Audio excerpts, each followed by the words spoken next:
My name is Lin Chuan, and the girl I love just put a knife through my chest. Fang Qing. Red hair, sweet smile. I would have done anything for her. She looked at my supplies and said they would only last us 3 days. Then she grinned and told me to hand everything over to her and her real boyfriend, Chen Hao. He had been with her the whole time. She held the bloody knife, and he held my card. That card was my only power in this broken world, and now it was his. He kicked me down. I grabbed at his leg, too weak to fight back. Idiot, he called me, still smiling. Why? I screamed. I pressed my hand over the wound. The blood would not stop. I had given them everything. For a whole year, Fang Qing stayed by my side. She said the entire thing was an act. She pinched her nose. She said being near me made her sick. I reached for the wall. My bloody hands slid down the surface. Then I was outside, flat on the cracked earth. I could not stand. Above me, the sun burned without mercy. The world had already ended. Only bones and monsters were left. Then I heard the click of boots on stone. A red umbrella appeared above me, blocking the light. I looked up with what little strength I had left. Shuao, my neighbor. We had barely ever spoken. She knelt beside me. I'm sorry, Lin Chuan, she said. I cannot save you, but I will bury you, so the creatures outside cannot reach your body.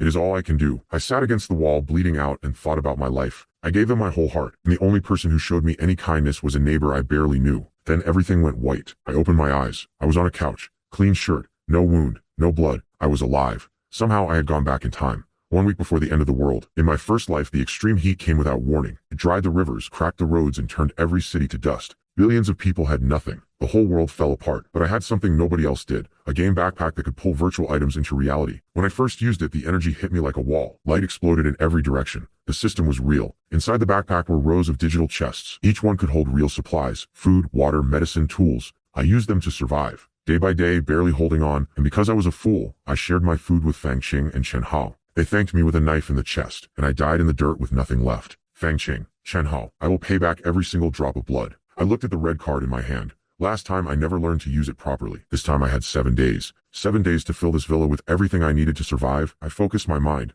The backpack system lit up behind my eyes. Each slot could stack up to 999 of the same item. The game had weapons, medicine, and gear. But game items alone were not enough. I needed real-world supplies too, which meant I needed money first, and real weapons to keep people away from what was mine. I pulled a rifle straight out of the game. It appeared on my table, solid and heavy. I smiled. This changed everything. Nobody would touch my supplies again. I tested the grip. The weight was perfect. A real gun from a virtual world. 4 days until the end. Time to spend. First stop, a high-end clothing store. I needed survival gear. Everything from the entrance to the elevator, I told the clerk. Plus 3 rows of outdoor equipment. Hiking boots, thermal jackets, waterproof bags. Every shelf. The clerk stared at me. I just smiled. She called her manager. He came with a calculator. I punched in my code at the register. Next, a luxury food shop. Shelves stacked from floor to ceiling. This shelf, that shelf, and that one, I said. Empty them all. The woman paused. Sir, the limited mineral water is 500 yuan per bottle. I looked at the full shelf. Dozens of bottles in a perfect row. The whole row, I said. Her mouth fell open. Then the Wagyu beef. 30,000 yuan per steak. The man beside the display could not believe it. At the wine section, a woman showed me the 1945 Romanée Conti, 100,000 yuan each, 12 bottles on the shelf. The staff trailed behind me. The water and beef alone were already past 5 million. The man with the calculator stopped counting and just stared. The wine woman grabbed her radio. He is going to empty the warehouse, she said. How much stock do you have left in storage? I asked. I will take all of it, I said. She smiled and called an emergency notice through the store. The announcement went out over every speaker in the building. Workers in the warehouse stopped everything and started counting. The storage room was packed with boxes from floor to ceiling. I placed my card on the machine without a second thought.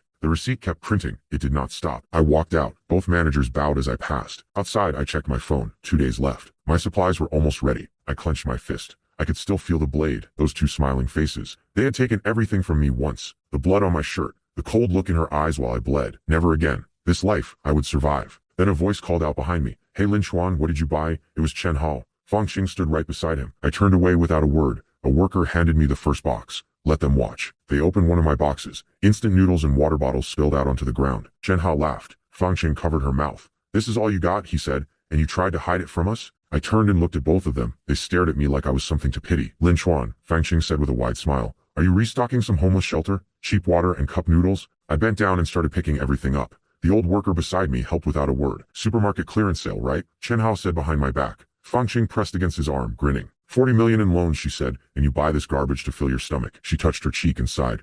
Lin Chuan, can you at least try to be somebody? I closed my eyes and smiled. 2 days. In 2 days the world would end. The rivers would crack open. The forests would dry and split apart. And none of their money would save them. I looked at her designer bag. We'll see, I said. When that day comes, can that purse keep you alive, or will the things you call trash save you first? I held the box against my chest and walked inside. In the storage room, I pulled out my checklist and a pen. 3,000 sets of clothing. all 4 seasons covered. 300 boxes of energy biscuits, 500 boxes of instant noodles, 5,000 cases of water. I checked off item after item. Red marks filled every line on the page. Almost finished. I lowered the pen and let myself breathe. Then I opened the game backpack. A blue screen lit up between my hands. Food, canned goods, bread, water, weapons, everything floated in front of me. I tapped the weapons section. 6 rifles sat in a grid, all fully loaded. Just the game items alone could keep me alive for 10 lifetimes. I looked at the shelves behind me. Every one of them was full. The end of the world was coming, and I was ready. The clock on the wall ticked forward. Not many hours left. I dropped onto the couch with my phone and leaned back. 5 minutes. The end was almost here. Sunlight poured through the glass. The pool sat still and blue outside. A perfect day. The last one like it. Across town, Fang Xing sat on a couch. Chen Hao leaned close to her, one hand resting on her leg. His mother sat nearby and shook her head. You really believe that poor kid's crazy talk? She asked. She waved her hand. The end of the world. I've lived 50 years. She picked through a handful of peanuts in her palm. I've heard that kind of nonsense at least 80 times. Chen Hao turned to her. Mom, we don't care about the end of the world, he said. The clock on the wall was almost at 12. His face split into a grin. Once noon passes, his villa and everything inside belong to us. His mother's eyes went round. That fool actually made that bet with you? Earlier that day, Chen Hao had brought me to meet his cousin. The man walked in and Fang Qing was on his arm before he said a word. Cousin, Chen Hao said, putting a hand on my shoulder, this is my good buddy Lin Chuan. Then he leaned in and said something I could not hear. That familiar smirk spread across his face. The cousin's eyes sharpened behind his glasses. He was already doing the math. He has had some money trouble, Chen Hao said. Wants to borrow a little. I stood beside him calm. The cousin stood up. His polished shoes clicked against the floor. I held up the red property certificate. This is the deed for my villa, I said. You know the area, I told him, holding the deed to my chest. He adjusted his sunglasses and studied me. City center, he said. I held the deed out toward him. Market price? Over 50 million. He took it from my hand and turned it over. Read every line. He stared at me through the smoke of his cigarette. Sign the contract, he said. Money in your account the same day. He raised one hand like it was nothing. 1 month to pay it back, he added. I kept my expression flat. He was not finished. I could see it in his eyes. 1 day late, he said, pulling the cigarette from his mouth, and the interest goes up 30%. He placed the deed flat on the desk. Can't pay it all? Then the house is mine. I signed without hesitating. In 2 days this debt would mean nothing. Back at their apartment, Fang Qing and Chen Hao watched the clock. 2 minutes to noon. His mother sat in her chair with her hands folded. He'll learn what happens when you make stupid bets, she said. Fang Qing's eyes were cold and steady. She was already thinking about which room she would take first. Night fell over the apartment buildings. The streets went quiet. Inside, a polished shoe stepped onto the wooden floor. Someone was getting ready to move. Chen Hao jumped to his feet. That kid has no money and still pretends, he said. Fang Qing pressed her palms together, excited. She smiled and tugged his sleeve. No money and still lying to people, she said. Let's go take the house right now, she said, pointing at the door. Chen Hao reached down and grabbed a metal bat. The 3 of them headed out together. Chen Hao rested the bat on his shoulder. Today we throw him out of this neighborhood. The next morning the sun hit the buildings harder than it should have. The 3 of them walked side by side, still smiling. They had no idea what was coming. Fang Qing stopped and grabbed her head.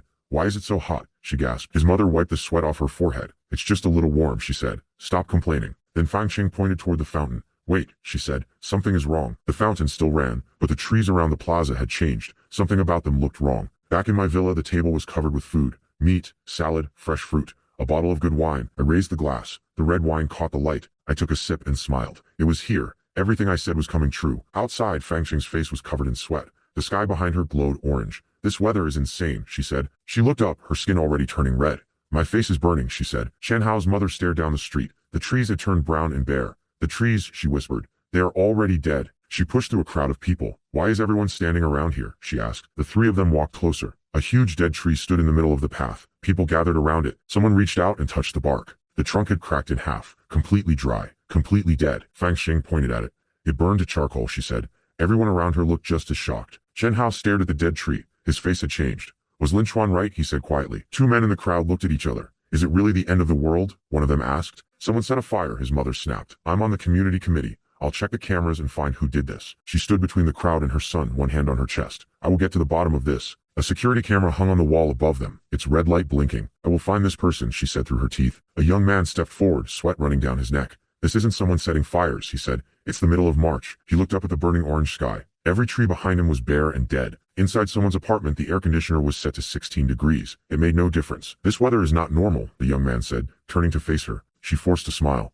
2 hot days and you all lose your minds? She turned to the crowd. The government is handling it. They're busy with important things. She waved her hand at them. If you're hot, go home and turn on your air conditioning. A large man in a yellow shirt clenched his fist. If the temperature keeps going up, he said, every crop in the ground will burn. The farmland stretched to the hills, dry and dead under the orange sky. 2 men talked quietly. Maybe we should start storing food, one of them said. Store what? She put her hands on her hips. This is all nonsense. She raised a finger at the crowd. If something was really wrong, do you think I wouldn't tell you? She was still going. The committee mother pointed at the men in front of her. Nobody rushed to buy food, she said. If prices go up, who takes responsibility? The man in the yellow shirt looked at her with tired eyes. Our rice jar at home is almost empty, he said. 3 men stood at the edge of the crowd. The one in front had blonde hair and a scar under his eye. He was already smiling. A woman with long red hair walked beside him. Remember a couple days ago, she said. Everyone saw the trucks at Lin Chuan's villa. He bought 20 million worth of supplies and locked them inside. She held the blonde man's hand as they walked. That's enough food for a whole year, she said. More people followed behind them. But what if he won't share with us? Someone asked. The blonde rested a metal bat on his shoulder. This many people, he said.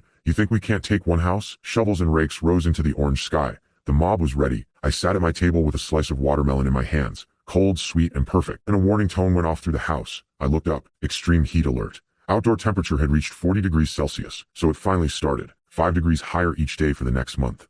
Until it reached 80. I looked at the dead trees outside the window and took a bite. The real suffering had not even begun. Then a voice came from outside. Someone was shouting my name. A man stood at my glass wall with a bat over his shoulder. Open the door, Lin Chuan, he shouted. Hand over your supplies. Every last bit of it, he said. Now, I took another bite of watermelon and looked right at him through the glass. He could scream all day. Behind me on the table sat a plate of shrimp, chocolate cake and fresh juice. The man in the yellow shirt pressed his hands to the glass. How can one person eat all this, he shouted. Slices of cold watermelon sat on a bed of ice. I had saved them for exactly this kind of day. A fist slammed against the glass from outside. One of the men pounded with both hands. We've been neighbors for years, he shouted. This isn't right. They had seen the back room. Boxes of vegetables, fruit, rice, water stacked floor to ceiling. The woman in red stood between 2 of the men. You're eating like this alone, she said, and you won't share a single bite? Her eyes narrowed. That's too much, Lin Chuan. She pressed her palm against the glass and leaned in close. Through the glass door I could count a dozen pairs of legs standing in my yard. I reached across the table and picked up a kitchen knife. Just for the fruit, I wiped my mouth with a napkin and stood. Everything in this house was bought with my money, I said. What right do any of you have to demand it? I looked through the glass at the crowd. The blonde thug, the woman, and a mob of desperate neighbors behind them. The blonde stepped up to the glass and raised one hand. Brother Lin Chuan, he said. It's just food. Don't be so stingy, he laughed. You always liked Qinjing, didn't you? The red-haired woman waved and smiled. I was cold to you before, she said sweetly. That was my mistake. She pressed her hands together and tilted her head. But I can give you a chance now. She placed her hands on her chest. Share the food with everyone, and I'll eat dinner with you tonight. She leaned against the glass and looked up at me. She was very sure of herself. She really thought she was a prize. I looked at her and felt nothing. I laughed. Let me make something clear, I said. Her smile disappeared the second she heard my tone. Her fists tightened at her sides. Where does this confidence come from? I asked, looking straight at her. Did you think I would chase after you forever? I stood with my hands in my pockets. You've gone too far, Lin Chuan, she said. The blonde pointed his bat at me through the glass. Don't push your luck, he said. A few days ago, Qinjing and I helped you find a loan, he said. Remember that? He lowered the bat toward me. All the food and water you have now? I turned away from the window. I had heard enough lies. We're starving out here, he shouted, and you won't share a single meal? Where is your conscience? The mother raised her hand toward the burning sky. When this heat wave passes, she said, I will go to the committee myself and get you an award. She stood at my window like she was doing me a favor. A good neighbor certificate, she said with a bright smile. Your name right on it. I took a slow sip of my soda. A certificate, I said. I raised the glass. The ice clicked together inside.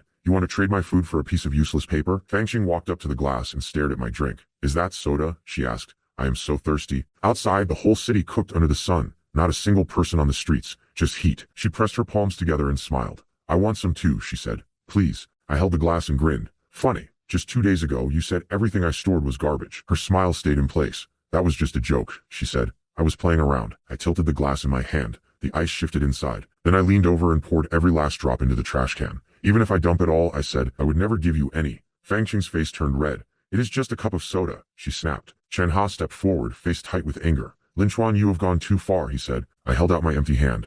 I only poured out 1 cup of soda. Why is everyone so angry? I smiled at them through the glass. They were so easy to bother. I turned to the table behind me. Roasted chicken, grilled fish, noodles, soup, fruit. Enough for a feast. I grinned. If 1 cup of soda made them this angry, the next part would be even better. I picked up a plate of watermelon and held it over the trash can. Might as well throw these out too, I said. The crowd slammed their hands against the glass. Open the door, someone screamed. You cannot waste food like that. More people crowded the window. The banging got louder. Open up, they shouted. I held up 2 empty plates and grinned. Everyone please keep going, I said. Do not stop now. I set a plate down on the table. A crowd this lively, I said. I think I should open a bottle of 1982 wine. It would be a waste not to have good wine for a show like this. I looked toward the kitchen. I walked away from the window. Let them watch me go. Later across the neighborhood, the 3 of them sat in a living room. The mother fanned herself. That boy Lin Chuan is nothing but trouble, she said. The air conditioner on the wall showed 16 degrees. Outside the window, the sky burned orange. I am going to file a report with the committee, the mother said, her voice sharp. On the side table sat a single glass of water.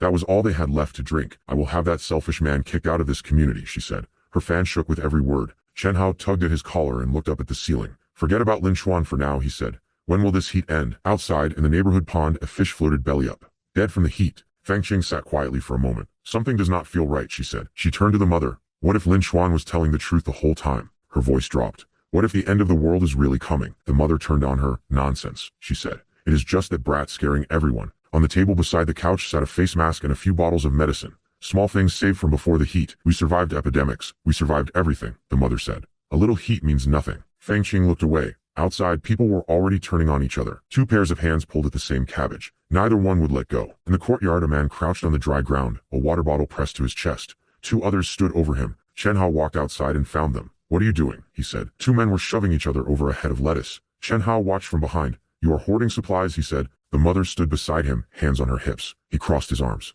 Did I not tell everyone in the group chat? She said. No panic buying. No fighting over food. No hoarding. Her teeth were clenched. She faced the men, one of them still holding his cabbage. You are treating my words like nothing, she said. She set the glass down on the table. I had nowhere else to go, she said. So I came to you. Thank you for letting me in, Fang Qing said. She looked up at me from the couch, still a little pale but breathing normally again. I rested my chin on my hand. You didn't have any medicine at home? I told you to stock up. I had a full kit on the table. Pills, bottles, everything she should have prepared weeks ago. I had bought entire boxes of medicine before the heat got bad. They were stacked against the wall, enough for months. I did buy some, she said, pressing her fist against her chest. I really did. Her fingers twisted together in her lap. She was nervous about something. But Auntie Chen got a fever too, she said quietly. She came and took all of my medicine. I tilted my head. Are you sure she borrowed it? I could picture it. The old woman standing at Fang Qing's door pointing a finger at her. If you won't help an old lady, you have no heart. That face was full of anger, not pain. She was not asking, she was forcing. I didn't expect her to act like that, Fang Qing said. She looked helpless standing in front of the old woman. She sounded so sad at first, she said.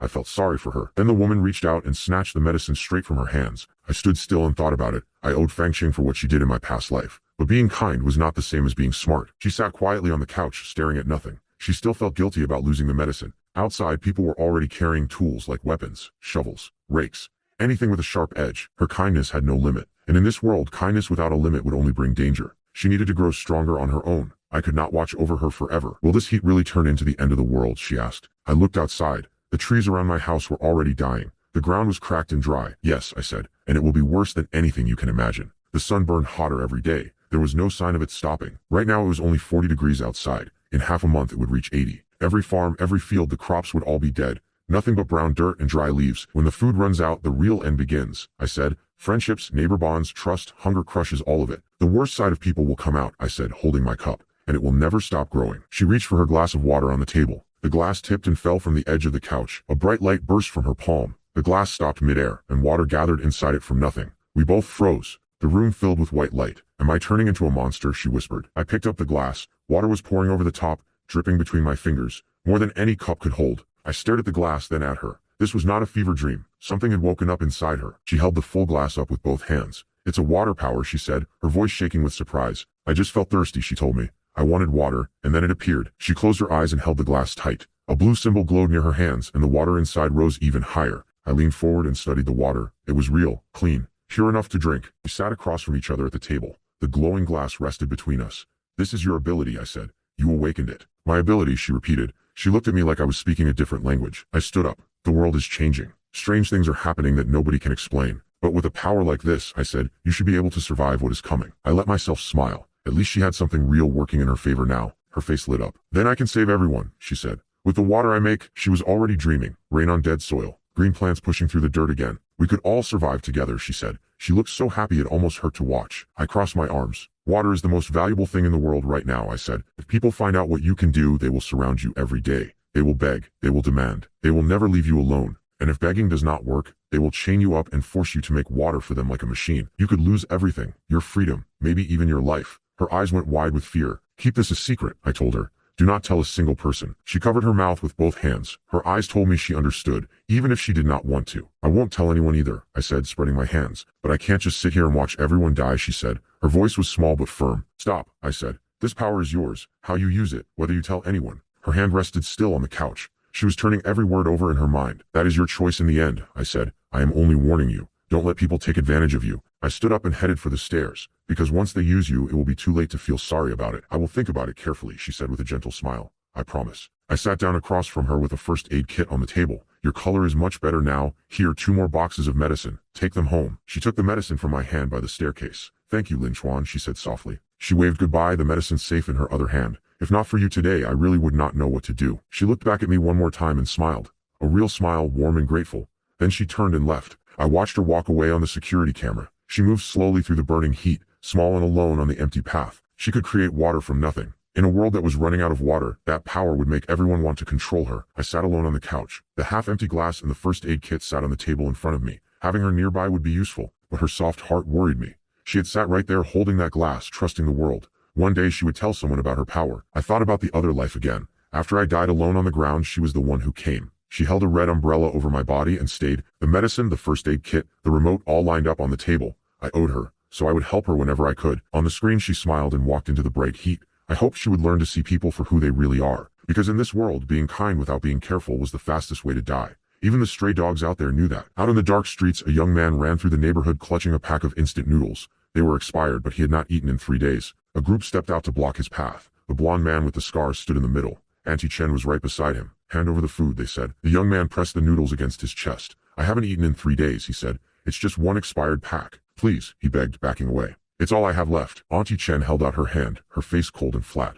Give it up. Stop wasting our time. The crowd pressed in around him. If you don't hand it over, the blond man said, things are going to get ugly. The young man clutched the noodles to his heart. Please, he said, just leave me 1 bite. 1 bite, he repeated. His voice cracked. Just enough so I don't starve tonight. They grabbed the pack right out of his hands. He was too weak to fight back. 3 men walked away chewing the dry noodles. They did not look back once. The red-haired woman shook her head. This is a joke, she said. We are out here fighting over 1 bag of expired noodles. The torn wrapper sat in someone's hand. The dry noodles were already crumbling into dust, and that kid Lin Chuan is probably sitting at home right now, eating rice and meat, the red-haired woman said. What can we do? The fat man beside her said. He has truckloads of supplies, he won't share a single thing. Through the glass wall of his house, Lin Chuan watched them from inside. He never opened the door. He never said a word to any of them. The blond man gripped his metal pipe and grinned. Who says we can't get in? Bring your weapons and follow me, he said. Tonight, we take everything he has. The crowd raised their bats and clubs into the air. Pipes, sticks, even spiked clubs. They were done waiting. The alarm on my wall beeped. Warning. Outside temperature has reached 60 degrees. Extreme heat alert. I picked up a piece of chicken with my chopsticks. Fresh vegetables, noodles, peppers, everything steaming in the pot. I ate my meal by the window with a bowl of hot soup. The world was burning outside, but inside I was living well. I cracked open a cold soda and took a long sip. Soup, food, a cold drink, the table had everything. I leaned back and let out a breath. Life was treating me well. I touched my stomach. Maybe too well. My pants were starting to feel tight. Time to start exercising again. No point surviving the end of the world just to get fat. Then a voice called from outside. Lin Chuan. It's me. I turned around, chopsticks still in hand. I checked the security camera. The red-haired woman from the neighborhood stood at the gate, wiping sweat from her face. Fengqing. It's so hot out here, she called. I nearly died walking over. Can you let me in for some water, she said, pressing her hands together in front of the camera. I switched to the wider view on the monitor. And there they were, Auntie Chen and the blonde man with the metal pipe, hiding behind the bushes. She did not come alone. Fengqing, you didn't come alone, did you? I said through the speaker. She pressed her hand to her chest, sweat on her face. I really came by myself, she said. It's so hot, I was worried about you. Right behind her, Auntie Chen and Chen Hao crouched in the dead bushes. They weren't even hiding well. She smiled up at the camera. Lin Chuan, what are you eating in there? It smells so good. I held my chopsticks and leaned back. Nothing special, I said. It's the end of the world. Supplies are hard to find. So I'm just eating a hotel steak. The meat sat thick and pink on the plate, still steaming. Oh, and I opened a jar of caviar this morning, I said, resting my chin on my hand. Couldn't finish it. Half a jar of golden caviar sat on the counter. I was getting bored of it, honestly. Too much good food and not enough hunger.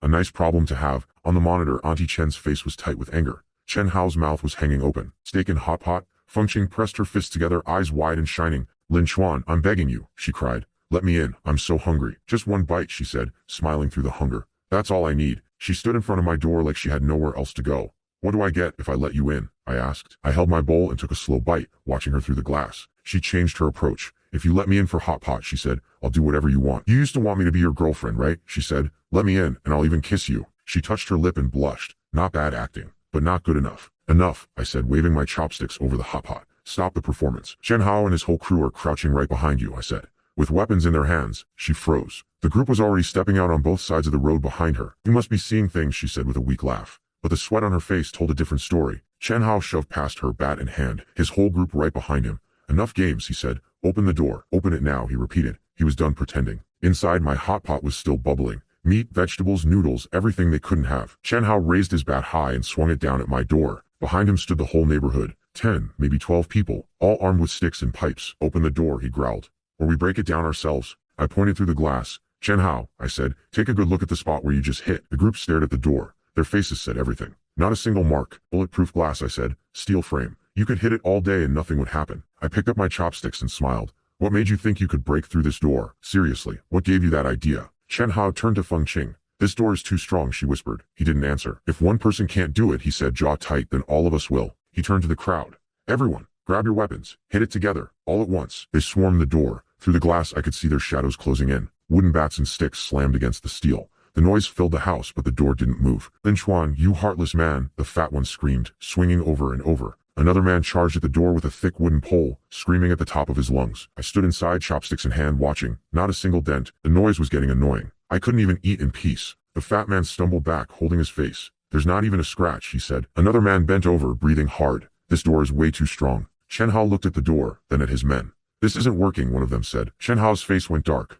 Then we use a different method, he said. He stood in front of the door, staring at it. There had to be another way in. Since we can't smash it, he said slowly. We picked the lock. The banging stopped. I set my chopsticks down and listened. Quiet at last. What happened? I called out, grinning. You had so much energy a second ago. Through the camera I could see Chen Hao turning away from the door. Something in his eyes had changed. Don't think a strong door makes you safe forever, Chen Hao said, walking off with his men. Behind me, boxes of supplies were stacked high against the wall. Water, food, medicine, enough for months. Last chance, Chen Hao shouted. Open the door and hand everything over, or you'll regret it when we get in. I picked up a slice of beef and dipped it into the sauce. Instead of screaming at my door, I said, maybe spend that time figuring out how to actually get inside. The beef was perfect. Soft, warm, dripping with sauce. I took my time with every bite. Their yelling was starting to ruin my appetite, honestly. On the monitor, Chen Hao's shoulders were shaking. He wanted to hit something. Then he stopped. A slow, ugly grin spread across his face. Old 3, he shouted. Get over here. Bring your tools. Feng Qing raised a finger. Right, I almost forgot. Old 3 used to be a professional locksmith. A man in a blue shirt stepped forward, carrying a metal toolbox. He opened it. Rows of lock-picking tools sat inside,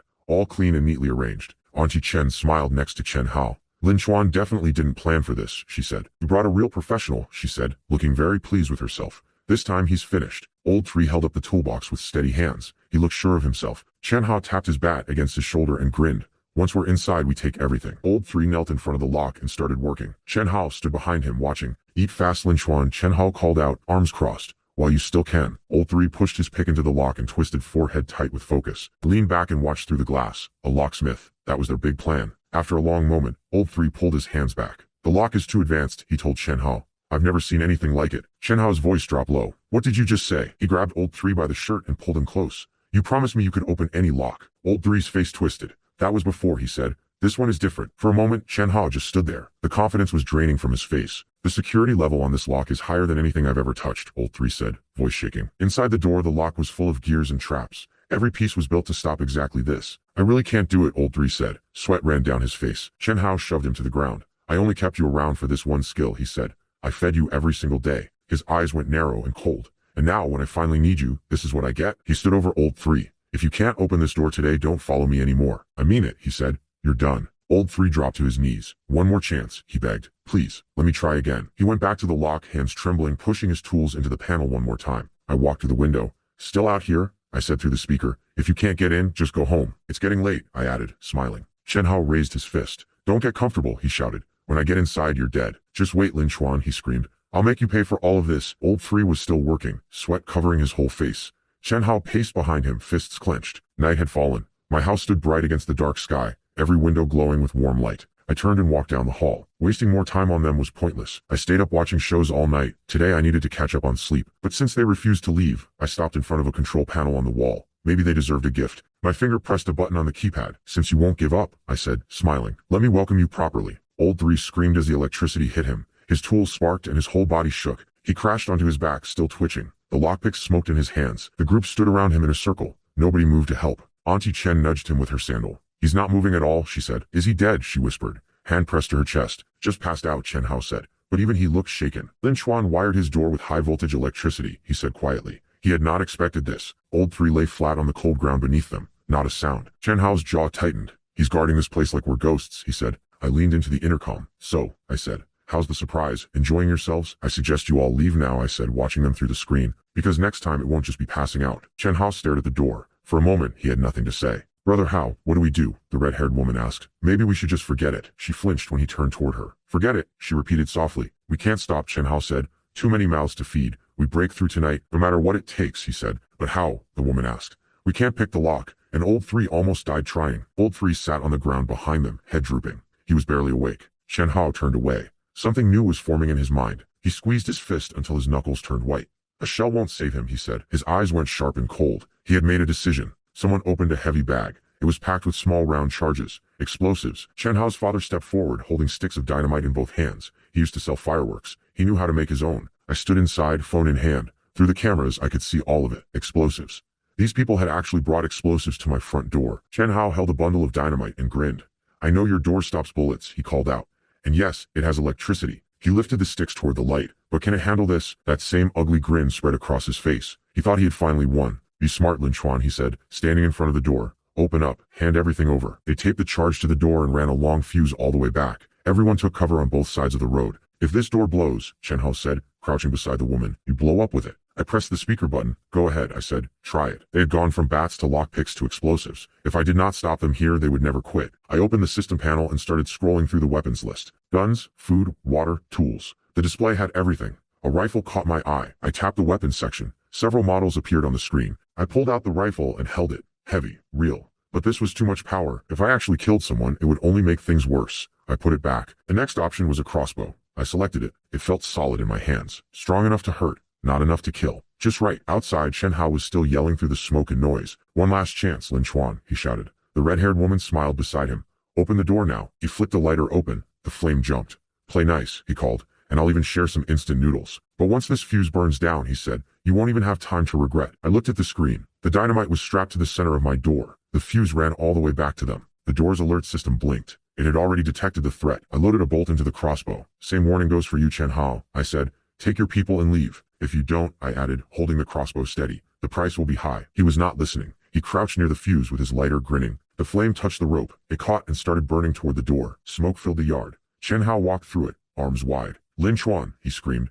Everything you own is mine. The red-haired woman bounced on her feet. Finally, she said, we can get inside. She was already dreaming about hot beef from my kitchen and ice-cold soda to wash it down. Once the smoke clears, we rush in, Chen Hao told his mother. She nodded, excited. Hurry, Auntie Chen said. Don't give Lin Chuan time to hide the good stuff. But when the smoke faded, the door stood exactly where it was. Not a single mark. Chen Hao's mouth fell open. It didn't break, he said. He turned back to the door, fist shaking. Every plan had failed. I raised the crossbow and looked through the scope. Your show is over, I said. Now it's my turn. What are you doing? Chen Hao shouted. The man next to him went stiff. The bolt went straight through Old Ding's leg. He hit the ground screaming. My leg, he cried. Help me. Everyone looked down at him. The crowd behind Chen Hao went dead quiet. You dare shoot people? Chen Hao yelled, his face tight with anger. Auntie Chen rushed forward. I'm from the community committee, she shouted. You can't do this. I'll report you to the authorities, she screamed. They'll throw you in prison. I stared straight through the glass. My eyes said everything my mouth did not. You still don't understand, I said, resting the crossbow on my shoulder. The world has ended. Your committee title means nothing. My hand settled on the grip, ready for the next shot. Since words don't work on you, I said. I raised the crossbow and aimed right at them. Chen Hao and Auntie Chen both froze. A bolt flew past, bright as a spark. It sliced across Chen Hao's face. Blood ran down from his forehead to his cheek. He pressed his hand to the wound, eyes wide. You hit me, he said. I'll kill you, Lin Chuan, he screamed. His whole body was shaking. The red-haired woman grabbed his arm. Stop, she begged. He has weapons, and we don't. We can't win this fight, she said quietly. A heavy man in a yellow shirt pushed forward.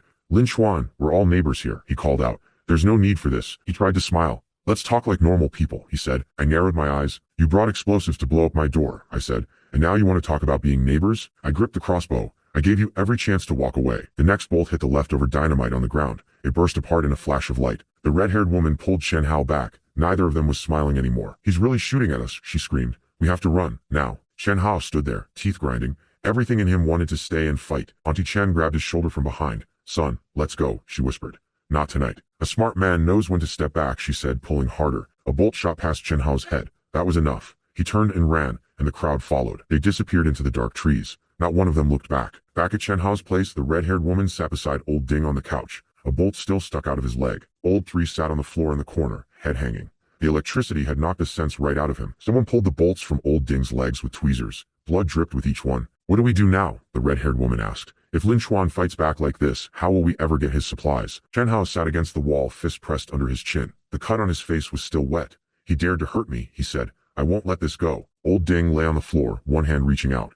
Help me, he begged. Please. Chen Hao sat on the couch with a fresh bandage on his face. Old Ding knows how to make explosives, he said. Keep him alive, he's still useful. Old Three sat against the wall, still dazed from the electric shock. He hadn't said a word since they got back. Chen Hao turned to Qing Qing. Go clean Old Ding's leg wound, he said. Qing Qing grabbed her shirt and stepped back. Me, she said. Auntie Chen pointed at her. He told you to go, so go, she snapped. Stop wasting time. Qing Qing knelt beside Old Ding and pulled the bolt from his leg, her face tight with disgust. She stood up, bolt still in hand. The arrows are out, she said, but we barely have any water left. 5 bottles sat on the floor. That was everything they had. Old Ding's leg was still bleeding through the bandage. The wound needed to be cleaned fast. Qing Qing looked down at it. If we don't treat this soon, she said, he could lose the leg. How much medicine do we have left? Chen Hao asked. Auntie Chen smiled wide. Don't worry about that, she said. She leaned toward her son. Go ask that girl Shu Yao for help. Lin Chuan seems close to her, she won't say no. Across the building, Shu Yao carried a blue bucket of water into her room. She had no idea what was coming. She crouched down and dipped her hand in the water. The heat is only going to get worse, she whispered to herself. Her balcony was lined with buckets, red and blue, all filled. She had been saving water for days. She looked out at the dark buildings. If Lin Chuan ever ran low, she wanted to be ready to help. Just thinking about him made her cheeks warm. She pressed her fists together and smiled.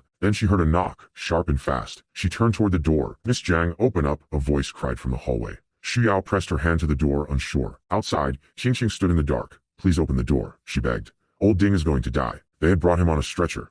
Qing Qing and Auntie Chen stood together, faces full of worry, or at least that is what they showed. Old Ding groaned, one hand pressed to his chest. He was in bad shape. Shu Yao opened the door and looked at them. She bit her lip. She was already regretting what she was about to do. Minutes later, Chen Hao's whole group was sitting in her living room. They had made themselves comfortable. Someone took a plate of bread from her kitchen, her bread. Shu Yao knelt beside Old Ding and wiped the blood from his wound. She was too kind to say no. Qing Qing chewed on a slice of bread while Chen Hao watched from beside her. The power and water are out everywhere, Qing Qing said, looking around the room. So how do you have so much? All 3 of them looked at Shu Yao, waiting. She did not know what to say. You don't have to tell me, Qing Qing added, waving her hand.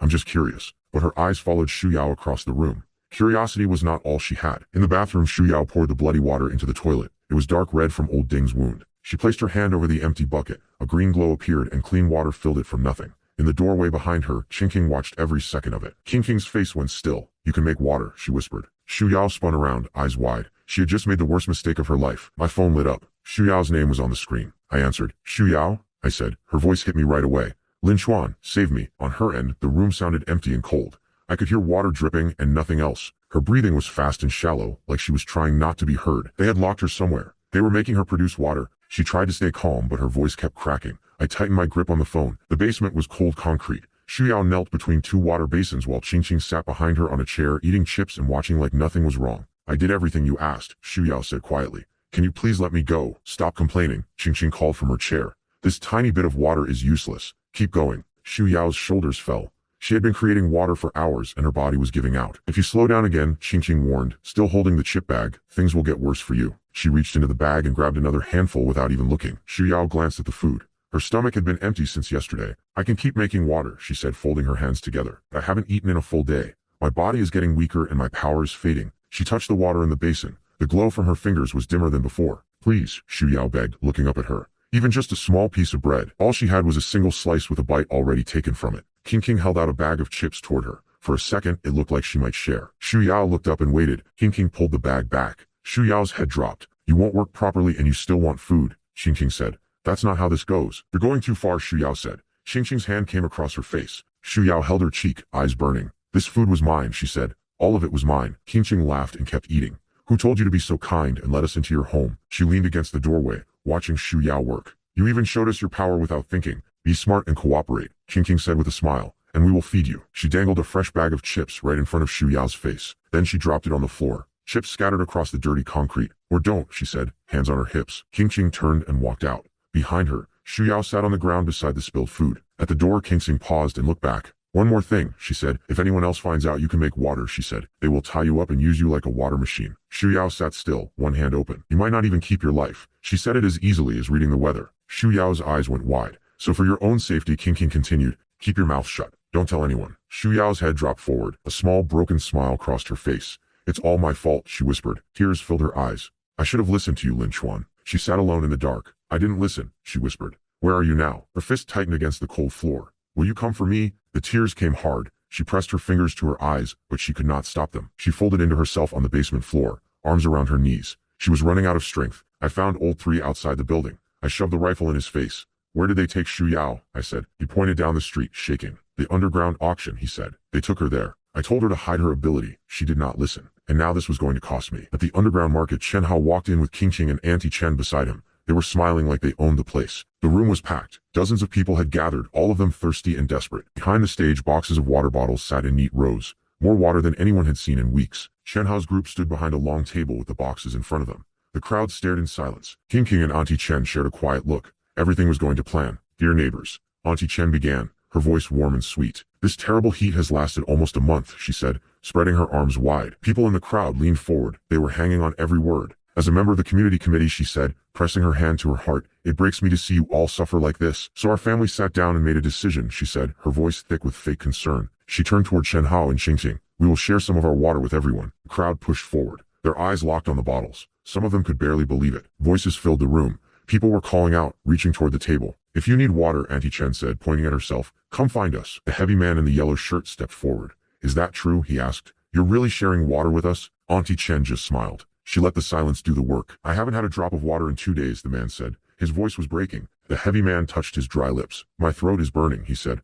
I need water bad. Of course the water is real, Chen Hao said. He stood behind the table with Qingqing and Auntie Chen, all 3 of them smiling. He held up a bottle and turned it in the light. Water is worth more than gold right now. Everyone here knows that. 2 men in the crowd looked up at him, listening hard. So if you want water, Chen Hao said, waving the bottle, bring money. The heavy man stepped closer, eyes locked on the bottle, his dry lips parted. He was ready to pay anything. The spiky-haired kid next to him grinned. He's right, the kid said. Money is nothing compared to staying alive. He stepped forward with a wide smile. What good is cash if you're dead? He held up a 100-yuan bill toward the table. Give me a whole box, he said. Keep the change. Chen Hao, Qingqing, and Auntie Chen shared a look. Their smiles did not reach their eyes. Then Chen Hao's face hardened. I think you misunderstand, he said. The kid held his money higher. At normal prices, Chen Hao continued, that bill could buy a whole box. The 100-yuan note hung in the air between them. Chen Hao gestured at the bottles behind him. But these are not normal times. He raised one hand. This is the end of the world. The kid stared at his money, then back at Chen Hao. The price has changed, Chen Hao said. He held up a single bottle. 2,000 per bottle. He pointed it at the kid. Not 1 cent less, he said. Chen Hao watched the kid's face twist with anger. He did not feel bad at all. That's robbery, the kid shouted, jabbing his finger at him. Why don't you just steal from people? Qingqing stepped forward, one hand near her chin. Easy now, she said sweetly. She tilted her head and smiled. Let's not say things we don't mean. The kid walked toward them, fist tight. Didn't you just say, Qingqing asked, that life is more important than money? The kid stopped. He had no answer for that. Auntie Chen waved her hand. Enough, she said. Why waste our breath on these people? She leaned towards Qingqing. Look at them, she muttered. So cheap. The kid's whole body tensed. His fist was shaking. Auntie Chen pointed at the door. Want water? Pay up. Her arms stretched out all the way. If you can't afford it, get out. Now. Don't hold up the line, she snapped. There are others waiting. The kid clenched his jaw but said nothing. Behind him, people were already pushing forward. The 3 of them stood together, faces cold. The price was not going to change. Then a new pair of shoes stepped through the crowd. A thick arm. A gold belt buckle. A purple shirt stretched tight over a body that was not small. A big man pushed through to the front. Gold chain around his neck, face like a wall. A quiet man with a fan followed close behind. He walked past the kid without a glance. Can't pay 2,000, he said, then stop using up the air. The kid turned, stunned. But the big man had already forgotten about him. Your lives are probably worth about that much anyway, the big man said, and laughed like he meant it. Chen Hao straightened up fast. Young Master Wang, he said. What an honor. He offered a bottle of water with both hands. Please, drink first. Chen Hao pressed his palms together and bowed. Wang Shao barely looked at him. Wang Shao was rich. Back at his farm, meat was stacked so high he could lie on it like a bed. And he did. He touched his chest and grinned. How much water do you have? He asked. I'll buy it all, he said. Chen Hao's smile froze in place. Every last bottle. Wang Shao's grin got wider. You're serious? Chen Hao asked, pressing his hands together. Wang Shao just stared at him. A briefcase hit the floor. It was open and it was full of cash. Stacks on stacks. Qingqing covered her mouth. Auntie Chen's jaw dropped. 5 million, Wang Shao said. Behind him, Qingqing and Auntie Chen were already on the floor running their hands through the cash. Neatly packed bills, row after row. It was real money. All of it. But Chen Hao did not move. His jaw was tight and his eyes were thinking fast. Son, Auntie Chen whispered, holding a bill in her hand. What are you waiting for? Say yes. Chen Hao pulled her aside. 5 million worth of water, he said under his breath. We don't have that much. He put a hand on her shoulder and moved her away from Wang Shao. That girl in the basement, he whispered. She uses her power all night and barely fills a few bottles. Auntie Chen's face fell. Then where do we get the rest? She asked. Below them, Shu Yao sat on the cold basement floor. Green light came from her hand as she pushed water into a small basin. A whole night's work, and this was all she could make. Upstairs, King bit her lip. So what do we do? She asked. Chen Hao stared at Wang Xiao's back. I've heard things about this man, he said quietly. He owns a pig farm. His eyes narrowed. And a slaughterhouse. King touched her throat. They say he kills pigs without blinking, she whispered. The three of them stood together. If we can't give him the water, King said. Chen Hao rubbed his temple. What if he comes for us with a knife instead? They all thought of Shu Yao. How much could her power really do? Nobody knew the answer yet. People can do more under pressure, Auntie Chen said. Her voice was steady. A thin smile crossed her face. She was already thinking about how to push Shu Yao harder. Don't worry, Chen Hao told her. He put a hand on his chest. I have ways to make her produce more. He looked toward Wang Xiao, who was already getting restless. Right now, the most important thing is keeping him calm. King and Auntie Chen nodded. Ask him for a few days, Auntie Chen whispered. That's all we need. Chen Hao gave her a thumbs up. Good thinking, Mom. Auntie Chen closed her eyes and smiled. Wang Xiao turned his head, waiting. His patience was running out. Chen Hao walked over with his best smile. Don't worry, sir, he said. He pressed both hands to his chest. We have more than enough water for you. His grin stayed locked in place. We just need a few days to prepare it all. Wang Xiao's face went dark. He grabbed Chen Hao and pulled him close. The money is right there on the floor, he growled. Chen Hao's eyes went wide. And you're telling me to wait? Wang Xiao said. Are you playing games with me? Wang Xiao shoved forward, rolling up his sleeve. King slid between them, pressing close to Wang Xiao. Young Master Wang, she said softly. She held onto his arm and looked up at him. We would never dare trick you, she said. The water is just stored in different places, she explained, tilting her head. Wang Xiao looked down at her, still frowning. We need time to count everything, she said. She leaned in closer. We can't give you less than what you paid for. That's all this is. Her hand pressed flat against his chest. She was trying everything she had. He pushed her away. Don't try that on me, he said. The three of them stood frozen. One day, Wang Xiao said. That's all you get. Tomorrow, same time, I come to collect. He pointed at them and grinned wide. If the water isn't ready, don't blame me for what happens. He drew a flat hand across his throat. I'll drag all three of you back to my slaughterhouse. Chen Hao, Qing, and Auntie Chen stared back at him. Terror was written across every face. The blood in your bodies, he said, showing his teeth, should last me a few days at least. He turned and walked away. Behind him, the three of them stood like stones. His man picked up the remaining boxes of water and carried them out. Wang Xiao and his man walked into the dark hallway. The three of them watched him go in silence. Chen Hao stared after them. One day, that was all they had. In the dark, Qing and Auntie Chen turned to each other. There was only one way to fill that order. In the basement, Shu Yao looked up from the cold floor. Please don't hit me, she whispered. I haven't been lazy, I swear. Shu Yao pressed a hand over her mouth and held up the other. Please, she begged.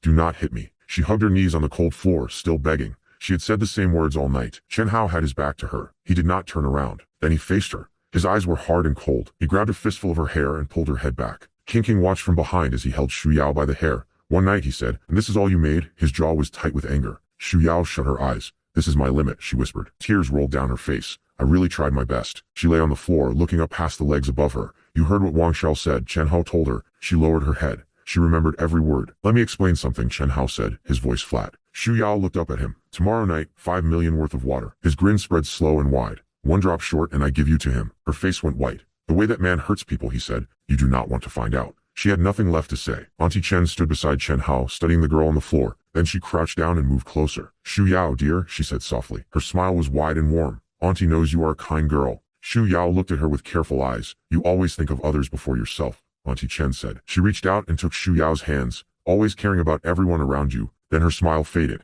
But if we cannot give Wang Xiao his water, she said, he will kill us all. Shu Yao held her gaze. She knew it was not a lie. Auntie Chen leaned in closer. Can you really sit here and watch us die? Behind her, Xing stepped in with her hands open. Exactly, she said. The basin of clean water caught the dim light. People out there are dying of thirst. King added. Think about the old people, she said. The children. They need water to stay alive. The two women pressed closer. You cannot just let them die, Xing said. Shu Yao bent forward on the cold floor. I want to help, she whispered. I do. She raised a fist to her chest. I am not refusing, but I really cannot make more than this. Her voice cracked. Auntie Chen watched her for a long, quiet moment. Then her face changed. Everyone in this neighborhood knows, she said, looking up at Xing, that your friend Lin Chuan has been saving up food and supplies. Shu Yao turned her head at the name. Auntie Chen closed her eyes and smiled. If you do not make the water, she said, those thirsty, angry people will go straight to his door. Shu Yao stopped breathing. You two are always close, Auntie Chen went on. You do not want him trapped in his own home. Shu Yao's hand flew to her mouth. Robbed of everything. Legs broken, Auntie Chen finished. All three of them stood over her now. When people get desperate enough, Chen Hao said, breaking legs is the gentle part. He said it like he was talking about the weather. Even if they kill Lin Chuan right there, he shouted. Fists pressed together. Nobody will lift a finger to stop it. No, Shu Yao screamed, throwing herself forward. Her fist hit the floor hard. I will not let anything happen to him. She looked up, breathing hard. Fine, I will make all the water you want. Just leave Lin Chuan alone. My house sat alone between dead trees. Everything around it was brown and dry. I ran a cloth along the rifle barrel. clean already, but my hands needed something to do. Shu Yao's secret was out. Her power to make water. Chen Hao's people had found it. They would treat her like a machine, use her until she had nothing left. Getting her out of that place was not going to be simple. This time I would need force. The red card sat on the table. A single eye stared up at me from its face. I picked it up and turned it between my fingers. I remembered her standing over me with an umbrella. She saved my life when nobody else cared. The card glowed warm in my hand, light spilling through my fingers. Weapons took shape on the table, a rifle, a crossbow, a full pack of gear. Everything I needed. I let myself smile. This would be enough. My boots hit the floor as I headed for the door. The hallway stretched ahead of me, long and quiet. I had somewhere to be. Across town, a building glowed in the dark. The underground auction was open for business. Inside, hands dragged the last heavy box into position behind the counter. Chen Hao stood behind rows of water bottles, Qing Qing and Auntie Chen on each side. Finally ready, he said. He turned to the women with a grin. That girl just needed the right push. He held up a bottle. You have to force someone like her to listen. 3 young men appeared at the entrance. Their lips were dry and their eyes were hungry. I cannot take it anymore, one of them said. I need water right now. The man in yellow held out his phone. 1 bottle, he called. I am paying. A payment code filled the screen. He was ready to scan. His friend raised a hand behind him.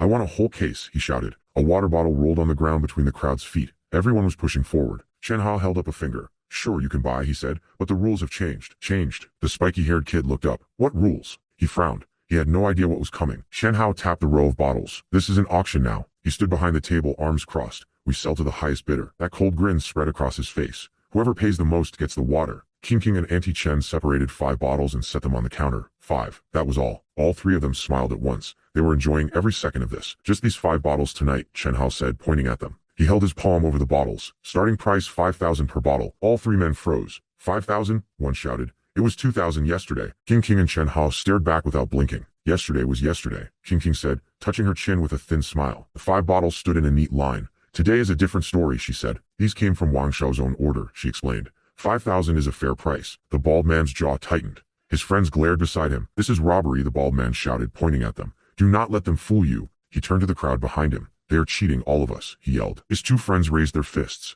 There are enough of us, the big one said.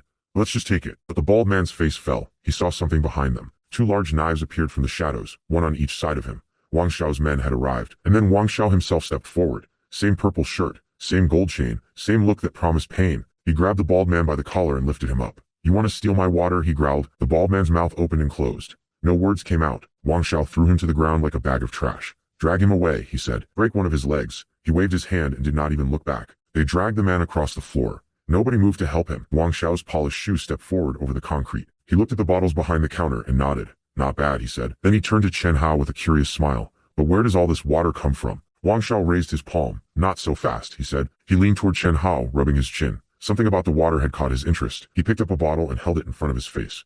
Where does all this water come from? He asked. Without waiting for an answer, he grabbed Chen Hao's head and pressed down hard. The bottle hovered right in front of Chen Hao's eyes. The message needed no words. If you don't tell the truth, Wang Xiao snapped. Forget about your payment. A thug stepped up behind Chen Hao with a knife. Your hands and legs go next, Wang Xiao added. Chen Hao threw both palms up in panic. Auntie Chen rushed to her son's side. Please, Wang Xiao, don't be angry, she said. She turned to Qing Qing behind them. We'll tell you, she said quickly. We'll explain everything. Qing Qing stood watching, her hand near her mouth, eyes sharp and careful. Wang Xiao turned and walked deeper into the room. His eyes had found something new. He stopped in front of a girl kneeling on the floor. Silver hair, white dress, chains around her wrists. Don't come closer, she whispered. She pressed her chained hands to her chest as his shadow fell over her. Her golden eyes looked up, wide and scared. Who will save me, she thought. Wang Xiao crouched down and reached toward her face.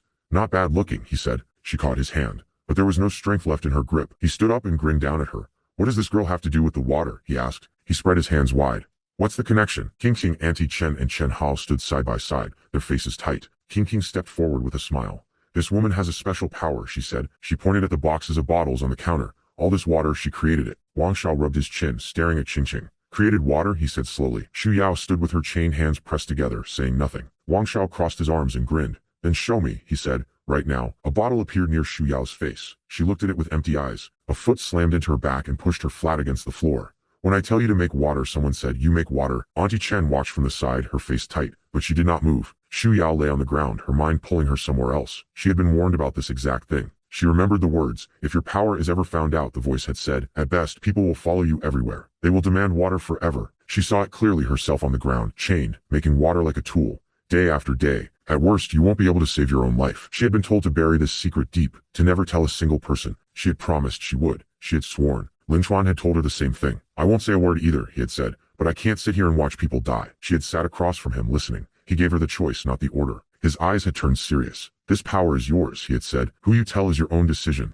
I'm just warning you, he had said, raising one finger. Don't let anyone trap you. Now kneeling on the floor in chains, those words cut through her. Lin Chuan, she whispered. I should have listened. She remembered walking away from his protection. She had trusted Auntie Chen's lies instead. Tears pressed behind her closed eyes. She could not even protect herself now. Auntie Chen knelt beside her. Listen carefully, she said. You will do what you are told, she whispered. She pointed one finger at Shu Yao. If anything happens to my son, she said, I will make Lin Chuan pay for it. Shu Yao's eyes went wide. She grabbed a water bottle and held it close. No, she begged. Please. Green light wrapped around the bottle. Water filled it from nothing. Wang Xiao's whole face stretched with joy. He reached down and took the bottle right from her hands. She really has powers, he said, holding it up. Chen Hao and Auntie Chen stood behind him watching. Shu Yao looked up from the floor, her chained hands folded tight. Wang Xiao's grin disappeared. He was thinking now. With this power, he said, who needs to worry about water? He pointed down at Shu Yao. I'm taking this woman, he said. Chen Hao's face dropped. Wang Xiao, you can't be serious, he started. Wang Xiao turned on him with a snarl. You think I can't pay, he said, or do you want me to just take her by force? Behind them, a thug tightened his grip on a blade.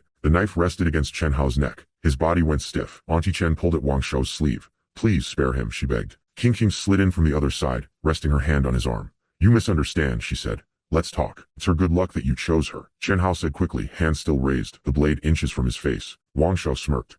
Now that's the right answer, he said. Auntie Chen let out a breath beside him. He reached over and patted Chen Hao's cheek twice. Good boy, he said. Wang Xiao handed him a card. 5 million, he said. The girl is mine. But Shu Yao looked up from the floor. Something had changed behind her eyes.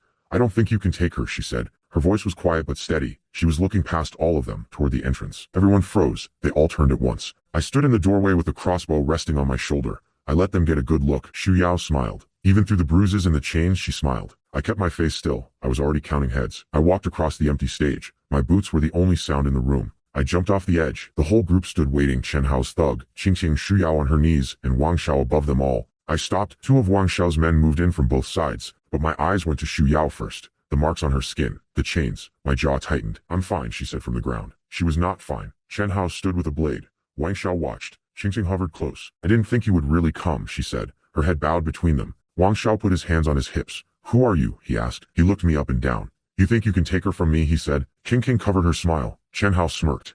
I thought you'd stay hiding in that house forever, he said. I crossed my arms and let them talk. Chen Hao raised his fists. Today you finally dare to come out, he said. Qingqing tilted her head. You probably have no idea who Wang Xiao is, she said. She pointed at him and smiled. Pick a fight with him, and you're dead. I spread my hands. A butcher, I said. He kills pigs for a living. I let a small grin cross my face.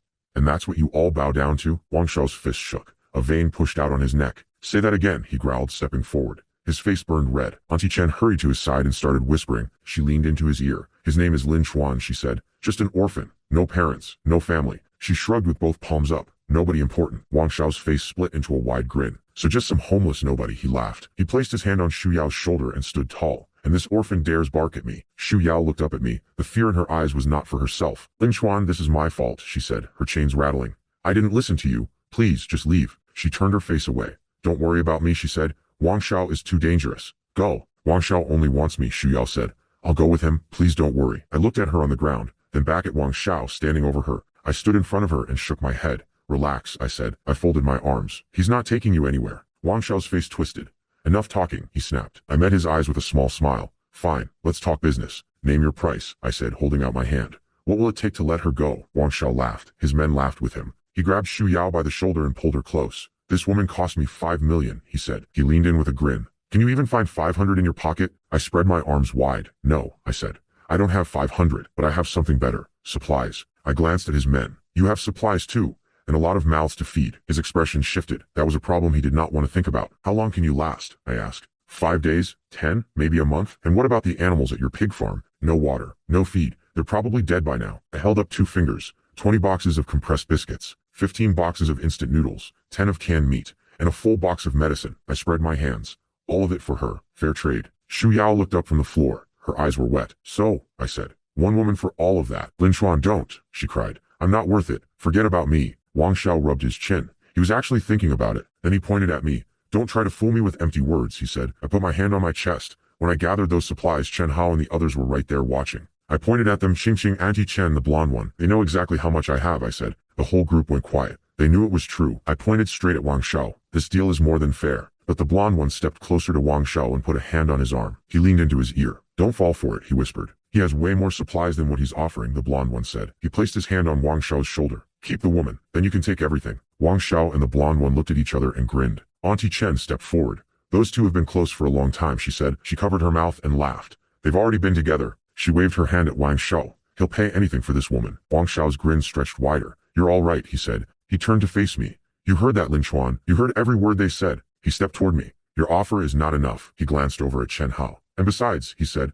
Chen Hao grabbed Shu Yao by the arm and pulled her to her feet. Wang Shao reached out and lifted her chin. I'll take her home to warm my bed, he said. He held her face and looked at her like something he just bought. Chen Hao gripped her shoulder from behind. She's really pretty, boss, he said. He leaned close.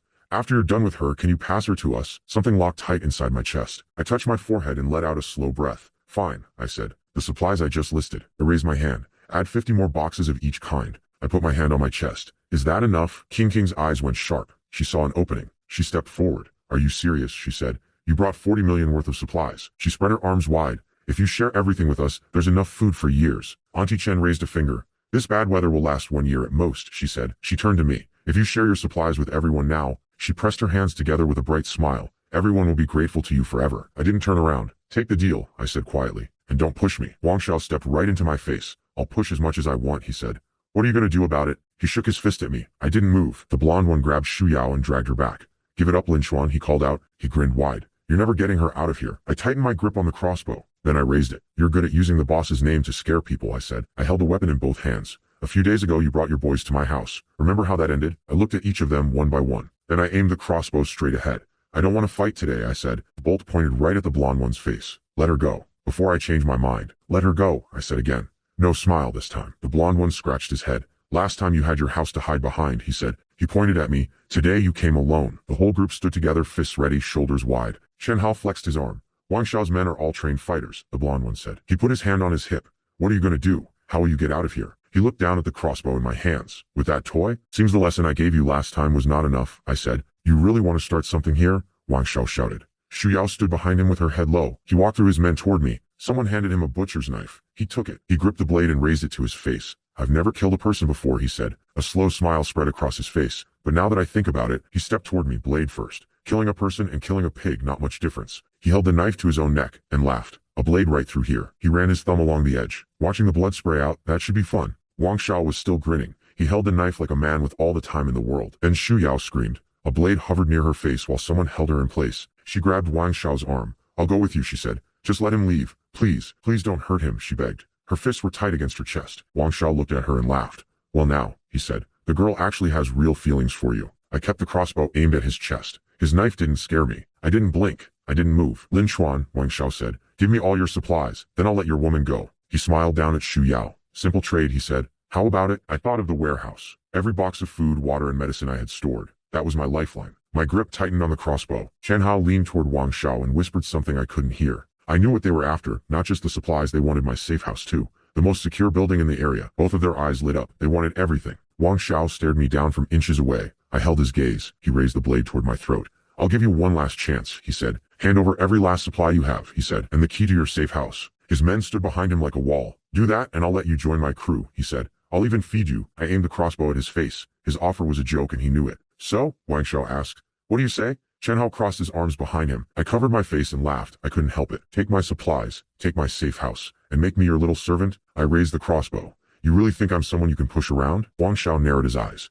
You really think, he said, that one broken crossbow is enough to beat all of us? His whole crew moved behind him, fists up, shoulders wide, ready to charge. I smiled at every one of them. Who said the crossbow was all I had? I pulled a pistol from my belt and aimed it at the crowd. Every face in the room went still. I never said I only came with one weapon, I said. The gun held steady in my hand. Nobody moved. Nobody spoke. King and Auntie Chen stood in the back. Both of their faces had gone white. He has a gun, Qing whispered. She grabbed Chen Hao's arm. Chen Hao narrowed his eyes. Calm down, he said. He waved it off. Even rich people can barely get real guns, he told her. A nobody like him, he smiled. That thing is fake. I aimed the pistol at his chest and said nothing. Chen Hao spread his arms wide. Probably a copy from some toy store, he said. Bet the trigger doesn't even work, he added. My finger rested right on it. Toy gun? I said. I looked Chen Hao right in the eyes.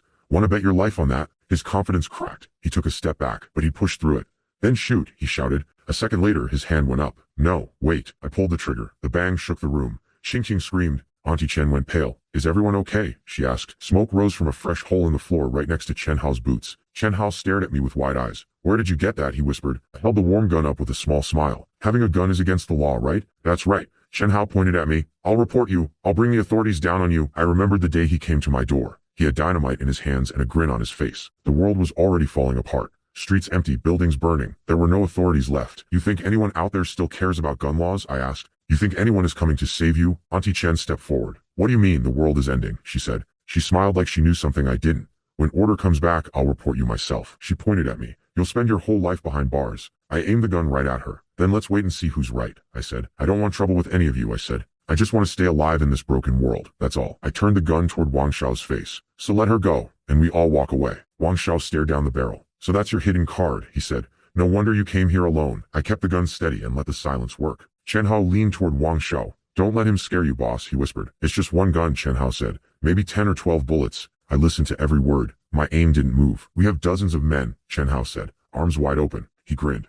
Even if he fires every round, he'll run out before we do. He bowed toward Wang Xiao. Just give the order. Wang Xiao looked at Chen Hao like he was looking at an insect. Then he grabbed Chen Hao by the throat. You want my men to walk into bullets, he said. Chen Hao choked under his grip. Or should I be the one to go first and die for your plan? Wang Xiao dropped him and turned away. His jaw was tight. Fine, he said. He spread his hands open. You win. He glanced at Xu Yao. She's just one woman, he said. Not worth dying over. Let her go, he told his men. Something loosened inside my chest. Xu Yao ran toward me and I reached for her. She held on to me like I might disappear. I thought I'd never see you again, she whispered. She told me everything. They locked her in a dark room, made her do their work, threatened to come after me. It's over now, I said. She looked up at me with soft eyes. Thank you for coming to get me. I took her hand. Let's go home. But before we could take another step, someone ran up behind us. Chen Hao blocked the way. You think you can just walk out, he said. Wang Xiao gave you the girl, he said. What about those supplies you promised? Auntie Chen pushed her way forward. That's right, she said. The canned food, and the drinking water, and the medicine. She counted each one on her fingers. She held out her hand. Pay up, or you're not going anywhere. I raised the gun and tilted my head. You really think you're in a position to ask? Chen Hao pointed at me. Don't push your luck. But Qing grabbed his arm from behind. Her fingers were shaking. I held the gun level and looked right through them. We can't win this, Qing whispered. She pulled Chen Hao back. Her eyes were full of anger, but she held it in.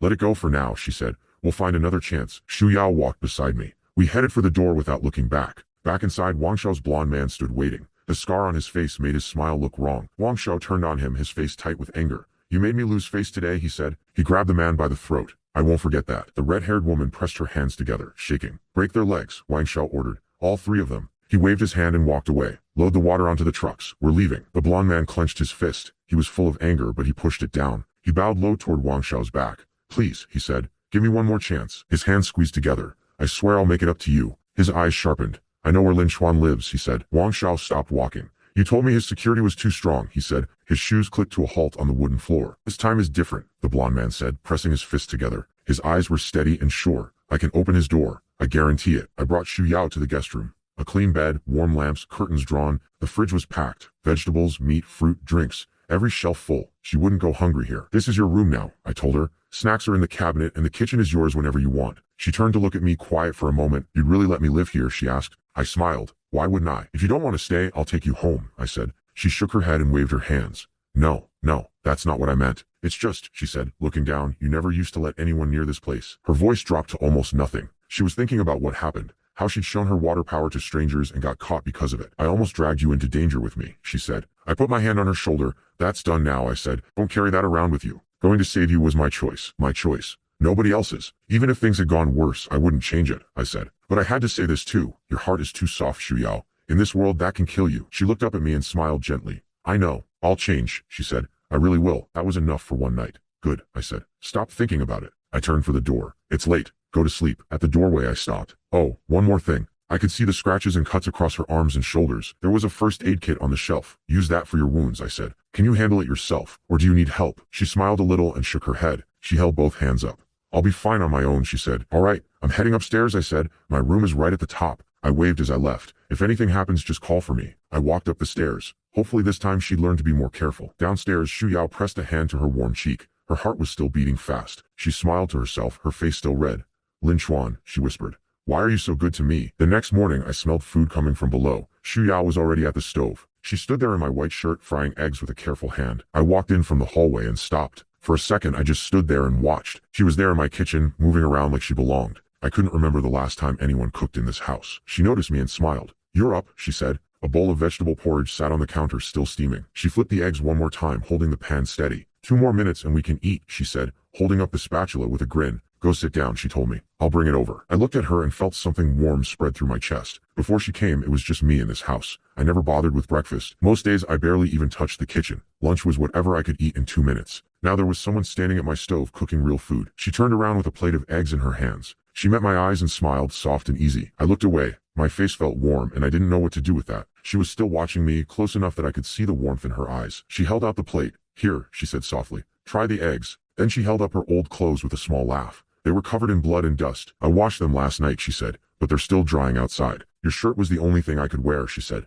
"I hope you don't mind. I really didn't plan this," she added, standing there with the eggs in one hand. "It's fine," I said. "Don't worry about it. After we eat," I said, "I'll go to the storage room and find you some proper clothes." I remembered grabbing boxes of clothes during my last supply run. I threw in everything without sorting. She smiled. "That sounds great." I sat at the table. "You don't have to wake up early for this," I told her. "There's instant food in storage." She set the porridge down and sat across from me. "Cooking is easy," she said. "It's no trouble at all." "Try it," she said with warm eyes. "Tell me what you think." She pushed the bowl closer. "If you don't like it, I'll make something different tomorrow." She folded her hands and closed her eyes, waiting for my answer. I lifted the bowl and drank. Warm, clean, real. She watched my face, her fingers tight against her collar. "This is 10 times better than ration bars," I said. She looked relieved. "Then I'll keep cooking," she said. She picked up her own spoon and started eating, glancing at me between bites. We ate together at the table, quiet and comfortable. I hadn't felt this normal in a long time. After the meal, I brought a cardboard box from storage and set it in front of her. I cleared my throat. "Don't get the wrong idea," I said. "When I cleared out the supermarket, I was moving fast. I grabbed everything without checking the styles or sizes," I explained. Then I remembered exactly what was in that box, and my face went hot. Inside, between the shirts and pants, there were plenty of women's clothes mixed in. "Just look through it," I said. "There should be something that fits." Xu Yao reached in and pulled out a piece of red lace. She held it up. Her face turned pink. She looked at me with a teasing smile. "You didn't pick this one on purpose, did you?" she asked. She held it higher, laughing. I had absolutely nothing to say to that. I reached into the box and pushed the red piece to the side.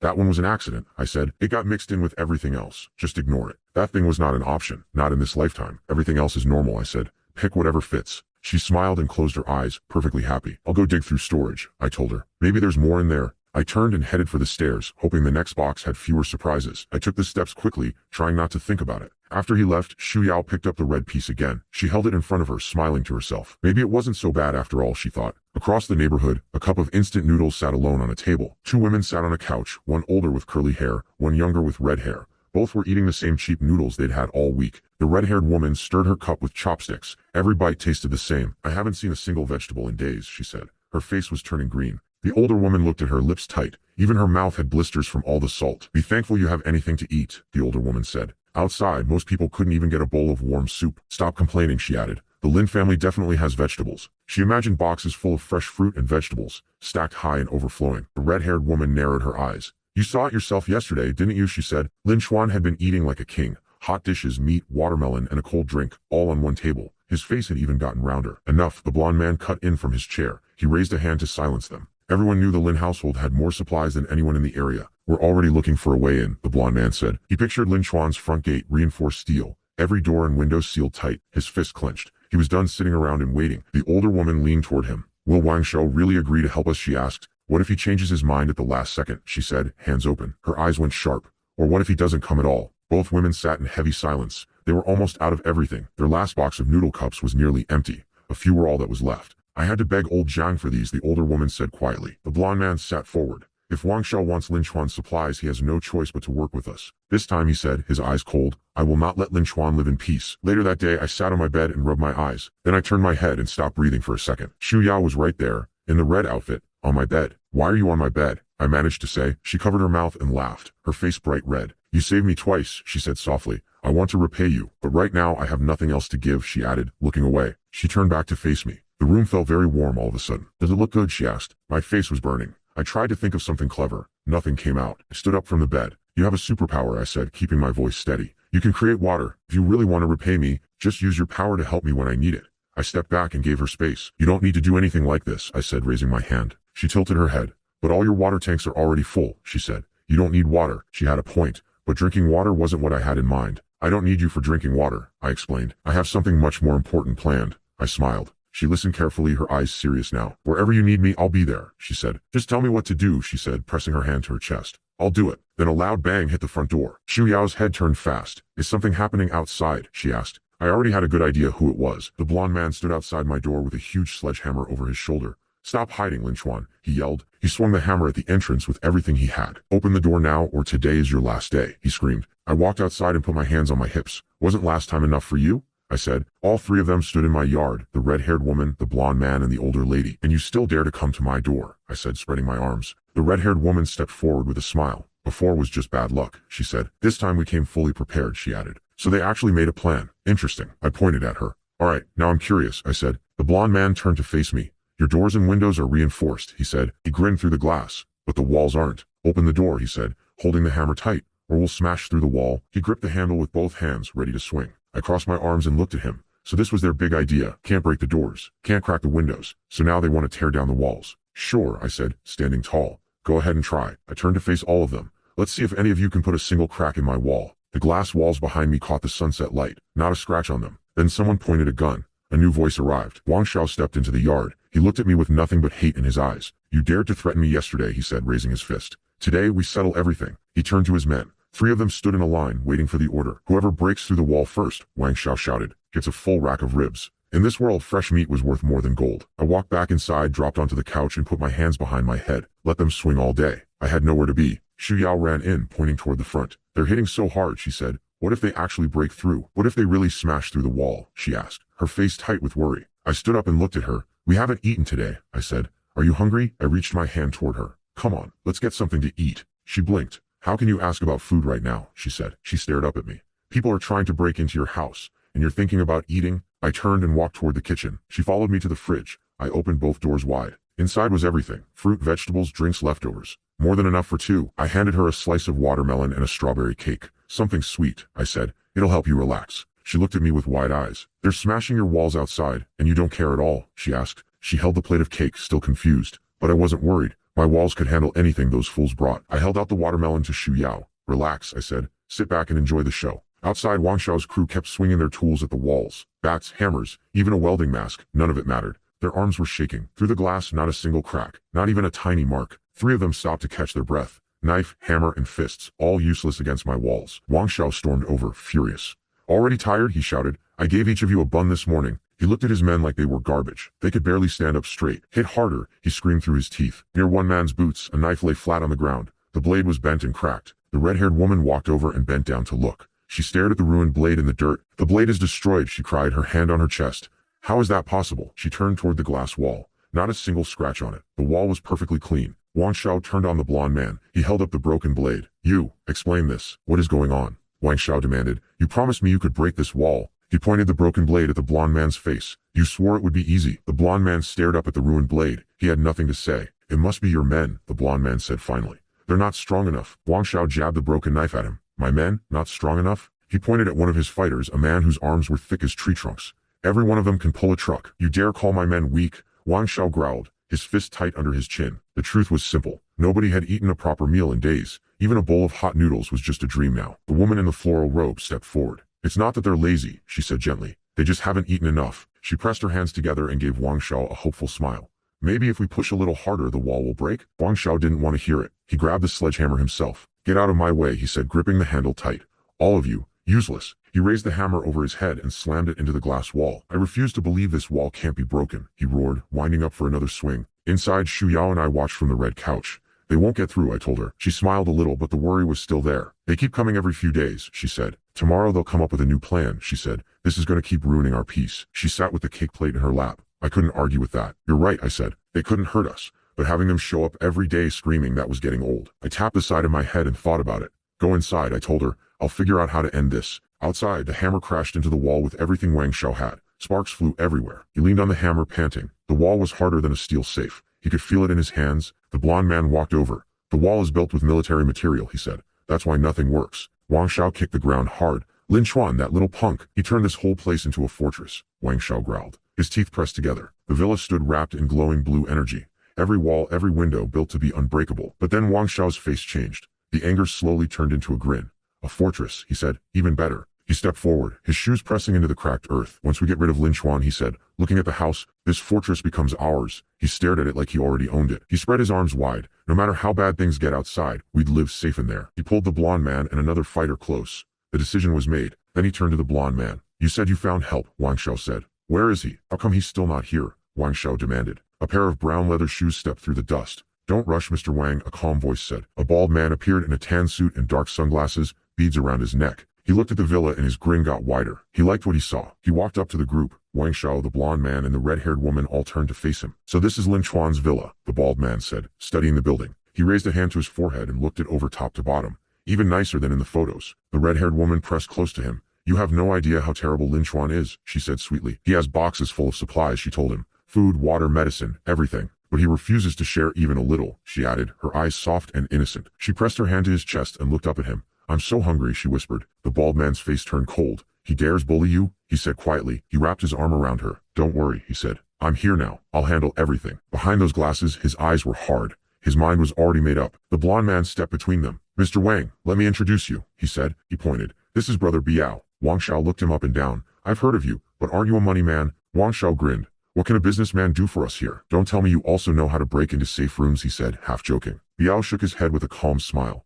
I don't know how to pick locks, he said. He lowered his glasses just enough to show his eyes. But I heard Lin Chuan has real weapons, and it happens that I do too. He patted the red-haired woman's shoulder and turned toward the trees. He clapped his hands together. One sharp sound. A man stepped out from the tree line. On his shoulder sat a loaded rocket launcher. I saw it through the glass from the couch. A rocket launcher. That was new. But a smile pulled at the corner of my mouth. Still not worried. Wang Shao couldn't believe it. You actually got one of those, he said, staring at the green tip of the rocket. The man held the launcher up proudly, the green tip catching the last of the sunlight. Biao spread his arms wide. In my line of work, you risk your life every single day, he said. The tip of the rocket pointed at the sky. Green, heavy, and very real. Biao stood beside his man. One had the weapon, the other had the orders. Both were smiling. Wang Shao's frustration turned to pure excitement. He reached out and touched the rocket. Beautiful. The launcher was aimed straight at my front wall. Even the strongest door will blow open under this, Biao said. Wang Shao clenched both fists. Then everything inside becomes ours? The blonde man pointed at my window. You see what we brought, Lin Chuan, he shouted. He laughed and jabbed his finger forward. Open the door, or we open it for you. Biao raised a hand to calm things down. This villa was promised to me to cover a debt, he said. A long time ago. He held up his fist. And the debt was never paid. Not a single cent. He turned toward the glass wall. So this house is mine now, he said. He stood beside the rocket launcher. But I'm a reasonable man, he said. I don't enjoy violence. His fingers rested gently on the tip of the rocket. A strange thing to say while touching a weapon like that. Hand over the house right now, he said with a thin smile. He opened his hands wide. And I promise you'll walk away in one piece. You can even go see your parents looking decent, he added. His smile made it clear that was a death threat. I stood up from the couch. My boots hit the clean floor, one slow step at a time. So that was their big surprise, a rocket launcher. No wonder they felt brave today. I smiled. Too bad for them. Even a rocket launcher, I said, spreading my arms wide, won't leave a scratch on my safe house. I looked straight through the glass at the bald man. The blonde man pointed at me, shaking with anger. You're insane, he shouted. Biao stopped smiling. Fine, he said. Don't say I didn't warn you. He nodded, and the launcher swung toward my wall. Biao's smile turned cold. Then don't blame me for what happens next, he said. He swung his hand down hard. Fire. Wang Shao watched beside him, grinning. The man squeezed the trigger. The blast hit the ground like thunder. The blonde man and the red-haired woman stumbled back, shielding their faces. Thick smoke wrapped around the villa.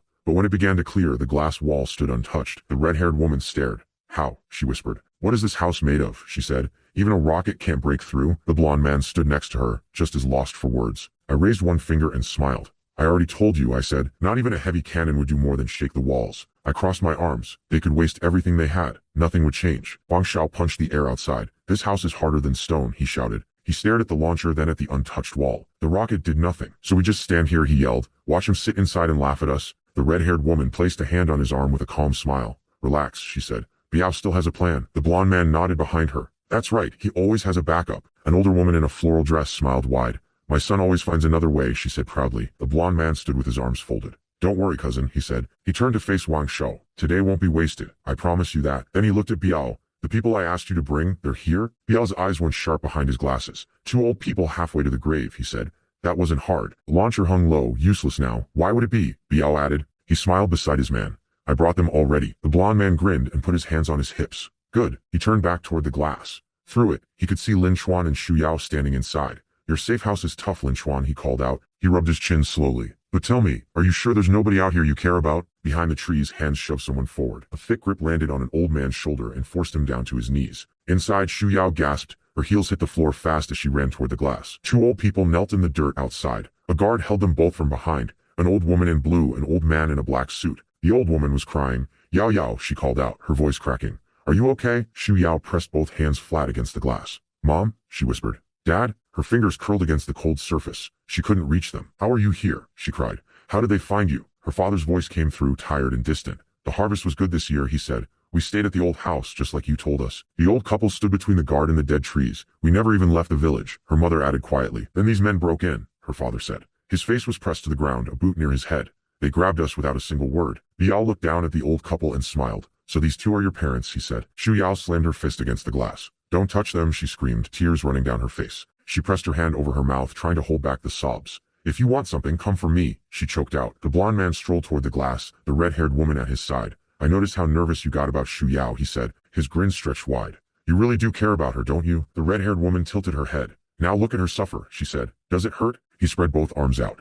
Does it break your heart, Lin Chuan? He shouted toward the glass. The red-haired woman sneered, arms tight against her chest. She glanced at the villa. You really do care about that little girl, she muttered. Yao placed both hands on the old couple's shoulders. I don't want to be hard on old people, he said. He stood over them like he owned them. But if you don't want your girlfriend to keep crying, open the door. Hand everything over, he said. One hand opened toward the villa. His fingers dug into the old man's collar. Because I can't promise. These two old people will still be alive by morning. My jaw tightened. Beside me, Shu Yao wiped her eyes with the back of her hand, but the tears kept falling. She looked up, her voice cracking. You take old people just for supplies? You have no heart at all, she shouted. The blond man and the red-haired woman both laughed, out loud like she had told a joke. Humanity, the blond man said, still grinning in the dying light. He put a hand to his forehead. In this world, staying alive is all that matters. Wang Shao grabbed the old couple by their hair and pulled both heads back. Shu Yao's face went red with rage. I could feel her shaking from where I stood. Bet you wish you'd left with me that day, Wang Shao said with an ugly grin. He looked down at the old couple beneath him. Too bad, it's too late now. He tilted his head, satisfied. Blame Lin Chuan. He just won't open the door. Shu Yao, he bellowed toward the glass. The blond man stepped forward, palms open. I know you love your parents, he said. So if you can make Lin Chuan open that door, he said, the red-haired woman smiling behind him. He placed a hand over his heart. I promise your parents go free, right away. Through the glass, the two of them were visible to everyone outside. Lin Chuan standing still, Shu Yao trembling beside him. She turned to me. Her eyes were red and full of something she didn't know how to say. Outside, the older woman in the floral dress jabbed her finger at the glass. You ungrateful girl, she shouted. Your parents suffer because of you. Don't you feel guilty, she screamed. What are you waiting for? She turned to the blond man. Tell her to make Lin Chuan open up before her parents pay the price. The whole group stood in a line outside. The old couple knelt at the front. Every eye was aimed at the glass. The red-haired woman pointed at the old woman. You were eating cake inside just a moment ago, she said. She flicked her fingers lazily. While your parents are out here in pain because of you. I looked at Shu Yao. Do you want me to save them? I asked. Her lips parted but nothing came out. She searched my face for something. I watched her eyes from up close. She was fighting with herself. Outside, a fist grabbed the old woman's gray hair and yanked hard. Shu Yao flinched. Her hands flew up like the pain was her own. Her lips pressed into a tight line. She was holding everything inside. Then she closed her eyes. They're my parents, she said softly. They raised me. They gave me everything I have. Shu Yao, I said. The safe house door glowed with blue energy behind us, still sealed, still strong.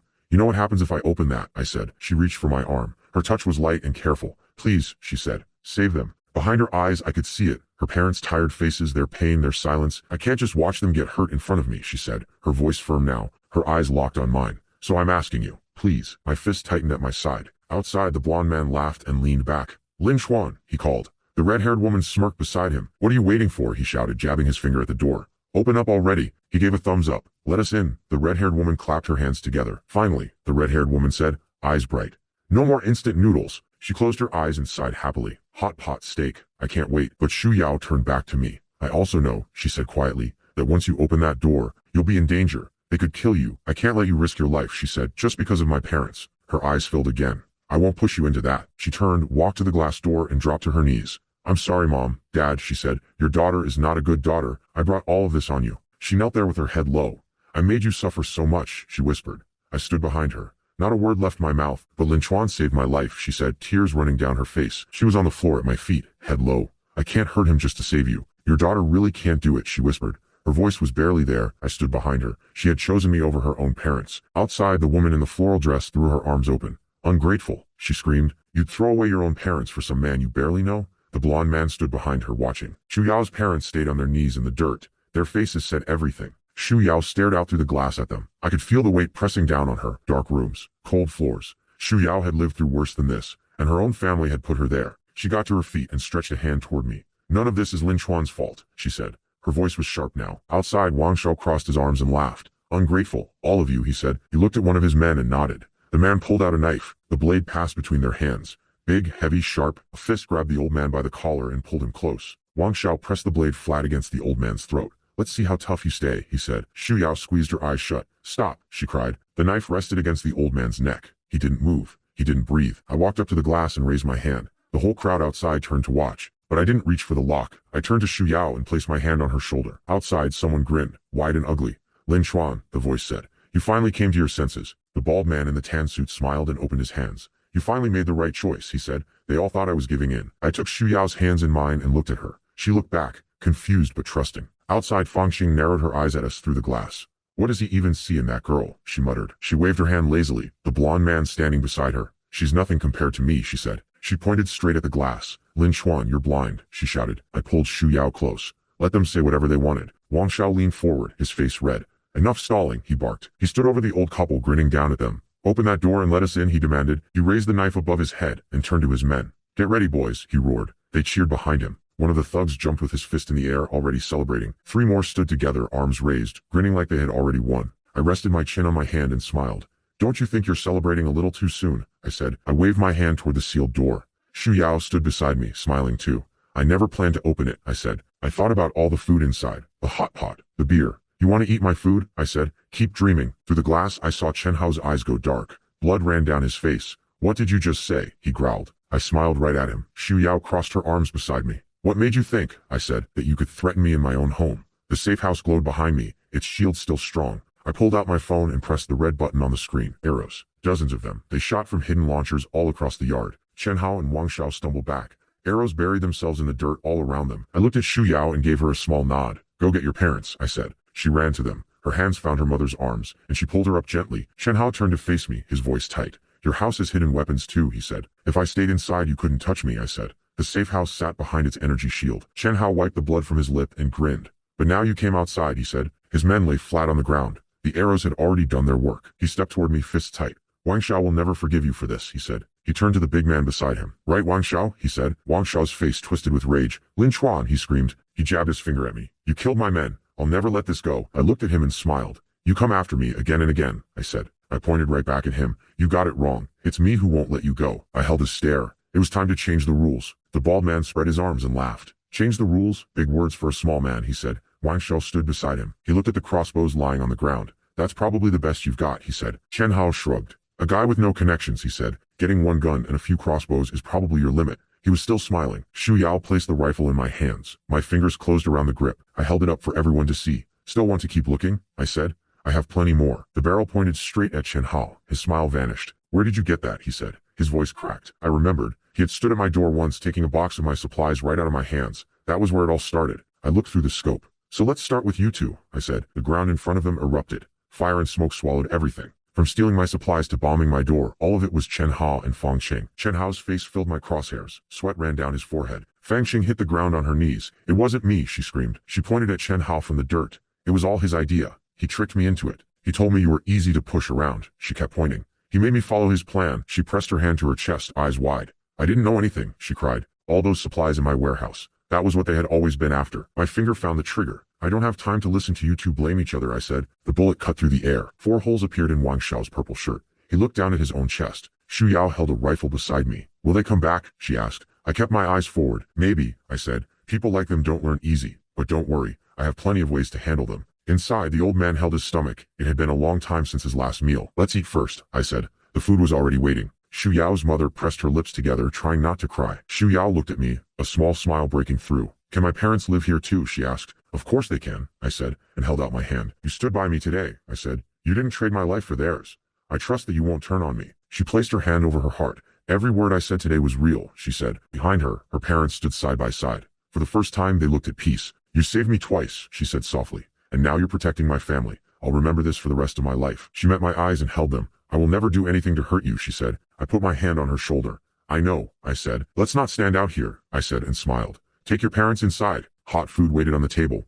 Rice, warm dishes, steam rising from every plate. After they eat, I told her, I want to show you something. I led her through a hallway lined with shelves. Every one of them was packed full. How can there be so much? She whispered, her eyes wide. The shelves stretched wall to wall, floor to ceiling. Food, drinks, supplies, enough for months. This is just part of it, I said. There's more in other places. But that's not the real thing I want you to see. I held up a small pot. A green plant grew from the soil inside it. She stared at it like it was impossible. Outside, the world was dying. Cracked roads, burning buildings, heat everywhere. Even the grass by the roadside has turned to dust, she said quietly. Dry earth. Dead roots. A rusted shovel lying in the cracks. And here, inside my walls, something green was still alive. Shu Yao stared at the little green sprout. Seeds like this went extinct weeks ago, she said. I placed the potted plant in her hands. Fresh leaves. Real soil. Still growing. Because I have the system, I said. That was the only explanation she needed. And it's not just one plant, I told her. Behind me sat rows of sealed bags. I grabbed one off the shelf and held it up for her. Grain seeds. Packed tight inside a small bag. Worth more than gold out there. There's something I need your help with, I said, turning back to her. Cucumbers, green vegetables, bags of different seeds. I had enough to start a real farm. Can you grow these for me? I asked, handing her the bag. She looked worried.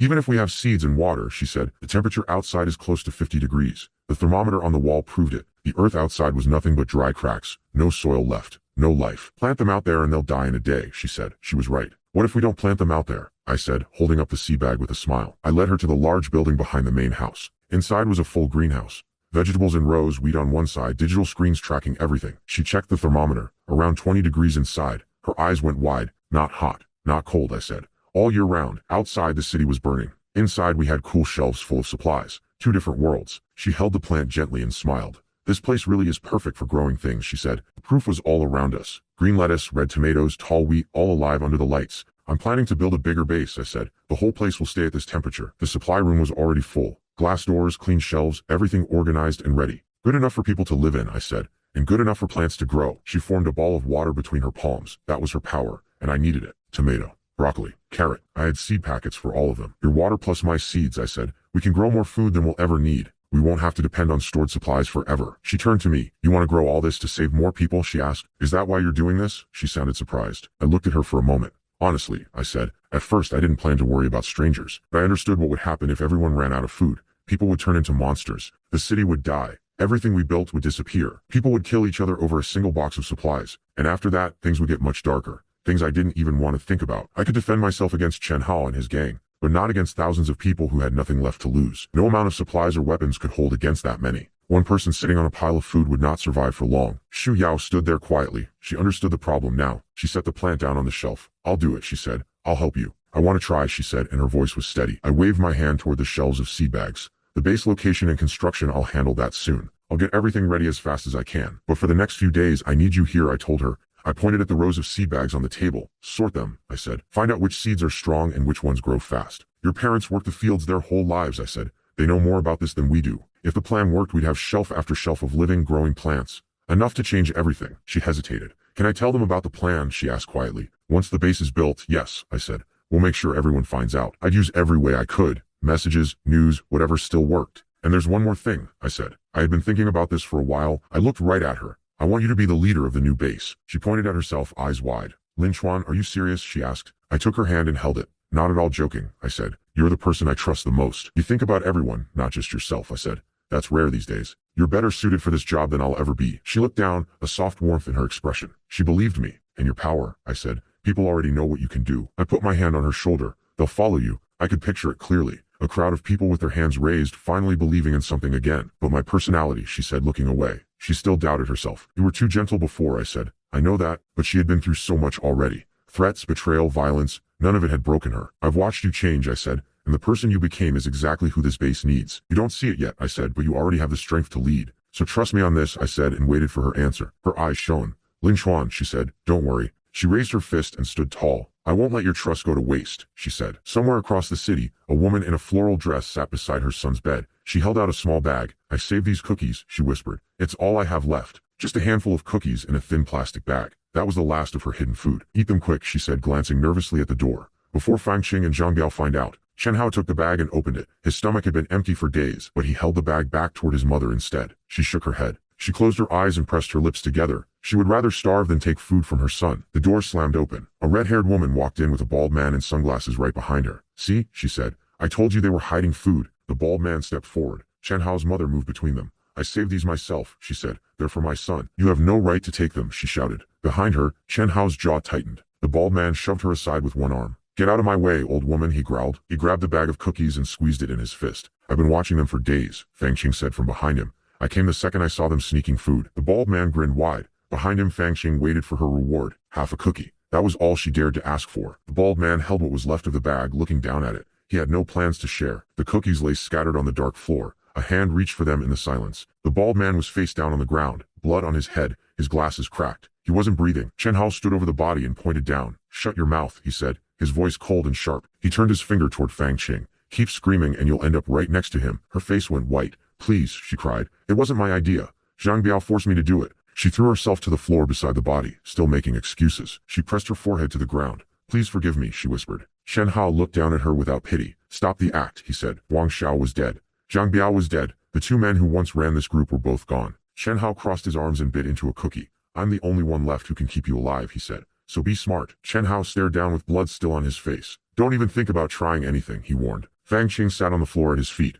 One more problem from you, he said, and I won't think twice. She forced a thin smile and crossed her arms, but her eyes gave away the fear underneath. I'll never go against you again, she said quickly. Whatever you tell me to do, I'll do it. Chen Hao looked down at her and smirked. Then get out of my sight, he said. What they really needed was food. Bags of vegetables, boxes of fruit, anything to keep them alive out here. He held up the last half-empty bag of cookies. Go find supplies, he said. If you come back empty before dark. Fang Qing scrambled to her feet. I'll go right now, she said. I'll find something. She slipped through the door. Chen Hao watched her go. His mother stood right behind him. That woman keeps going against us, his mother said, jaw tight. She even ran to Zhang Biao to report us. A broken vase lay on the floor, red spilling across the wood. The room was falling apart around them. The shelves told the full story. Empty boxes, used bags, dead bottles. There was nothing left to eat. Zhang Biao's body still lay crumpled on the floor. Chen Hao didn't even glance at it anymore. He tilted his head back and grinned. We'll deal with Fang Qing later, he said. His mother's eyes lit up. Oh, I see, she said. You're keeping her as backup food. She clapped her hands together and laughed. She won't try to run, will she? His mother asked, glancing toward the door. Chen Hao squeezed the cookie bag and smiled. She has nowhere else to go, he said. I pressed both hands against the cold metal doors and pushed them open. The greenhouse stretched out in front of me. Green on the left, golden wheat on the right, blue screens tracking everything from above. Xu Yao walked beside me and covered her mouth. This is even better than I imagined, she said. I raised my thumb. You did a great job, I told her. She stepped close and placed her hand against my chest. Lin Chuan, she said softly. I actually did it. I never doubted you for a second, I said. Back at Chen Hao's hideout, Fang Qing returned. He grabbed her by the shoulder the second she walked in. He pulled her face close. You promised you'd find food, he growled. And you came back with nothing. I didn't find food, she admitted, pressing her fingers together nervously. But I heard something important. He gripped her chin hard. A safe base, she said. They give you 3 meals a day just for joining. I heard it from people on the road, she said, hand on her chest. It's near the old warehouse on the west side. She described rows of fresh vegetables growing under lights, shelves of food enough for everyone inside. Chen Hao stepped back and laughed. A place like that actually exists, he said. He slapped his palm against his forehead. No more starving in this dump, he said. We're going tomorrow. The next day they stood inside the safe base. Crops grew on both sides of the path as they walked in. A woman at the front desk handed them application forms. Fill these out clearly, she said. Your old address, your full name. Have you ever hurt anyone or stolen supplies, she asked. A pen began moving across the paper. She crossed her arms and explained the process. I'll enter everything into the system for review. Sweat rolled down Chen Hao's forehead. A background check. That was going to be a problem, but he forced a smile anyway. Our whole family are honest people, he said. Never caused any trouble. His mother nodded beside him with a sweet smile. That's right, she said. Not once. Please, his mother said, leaning forward with wide eyes. Register us as fast as you can. She grabbed the form and started writing as fast as her hand could move. We haven't eaten in days, his mother added while she wrote. We're starving. The registration woman gave a polite smile. You fill out the forms first, she said. I'll go arrange some emergency meals. She turned and walked toward the door. The heavy door swung open from the hallway a moment later. Everyone looked up. Chen Hao, his mother Fang Qing, and the registration woman all turned toward the entrance. Chen Hao's eyes went wide. Xu Yao, he shouted. Xu Yao stood in the doorway wearing a black suit. Her expression was ice cold. She glanced at the group, then at the registration woman. Xiao Chen, are these people applying to stay? She asked. Yes, Xiao Chen said, gesturing toward them. They just came in. They're filling out their forms now. Xu Yao looked at them without blinking. These people don't belong here, she said. Let them go. Fang Qing's teeth clenched. On what grounds? She snapped. This base doesn't belong to you, Fang Qing said, pointing her finger. You can't decide who stays. She's the base leader, Xiao Chen said. Every vegetable in this greenhouse was grown by her ability. She has every right. Chen Hao spread his hands wide. Even if you're the leader, he said, you can't just throw people out. I heard this base has an investor behind it, he continued. Someone with real power. His eyes narrowed. If you keep acting like this, he said, that investor won't be happy. He pointed past Xu Yao. Take me to the investor, he demanded. I want answers. He raised his thumb toward himself. You owe us an explanation, he said. Xu Yao's voice was quiet but firm. Give up that idea, she said. My boots hit the floor as I walked in, and the room went silent. I stood beside Xu Yao and put my hands on my waist. Nobody owes you anything, I said, because the investor of this base is me. Chen Hao's mouth fell open. He looked at me like I had risen from the dead. That's right, I said. Me. Shu Yao held her hand out beside me. So stop dreaming, she told them. His mother stepped forward, face burning red. We don't accept this, she shouted, pointing at us. Your own notice said it clearly, she argued.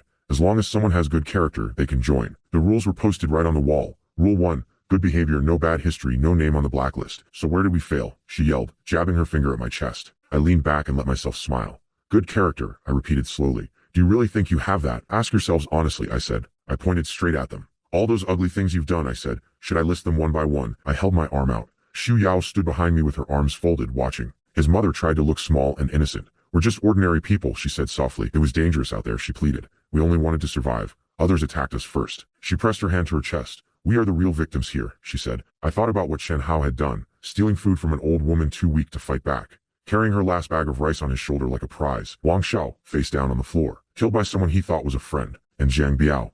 Chen Hao smashed him from behind and never looked back. 2 dirt mounds under dead trees. They buried the bodies and thought that would be enough to hide everything. You thought nobody would ever find out, I said. Chen Hao grinned and spread his fingers wide. They deserved it, he said. Not a trace of guilt. Shu Yao closed her eyes and pinched the bridge of her nose. These people were beyond saving. I raised my hand. Take these people outside, I ordered. They are never allowed to step inside this base again, I said. Fang Qing lunged forward. I was wrong, she cried. Chen Hao and his mother forced me into everything. She pointed at the other 2. It was all their idea, she said. Blame them, not me. She pressed her palms together and looked straight at me. Please, she whispered.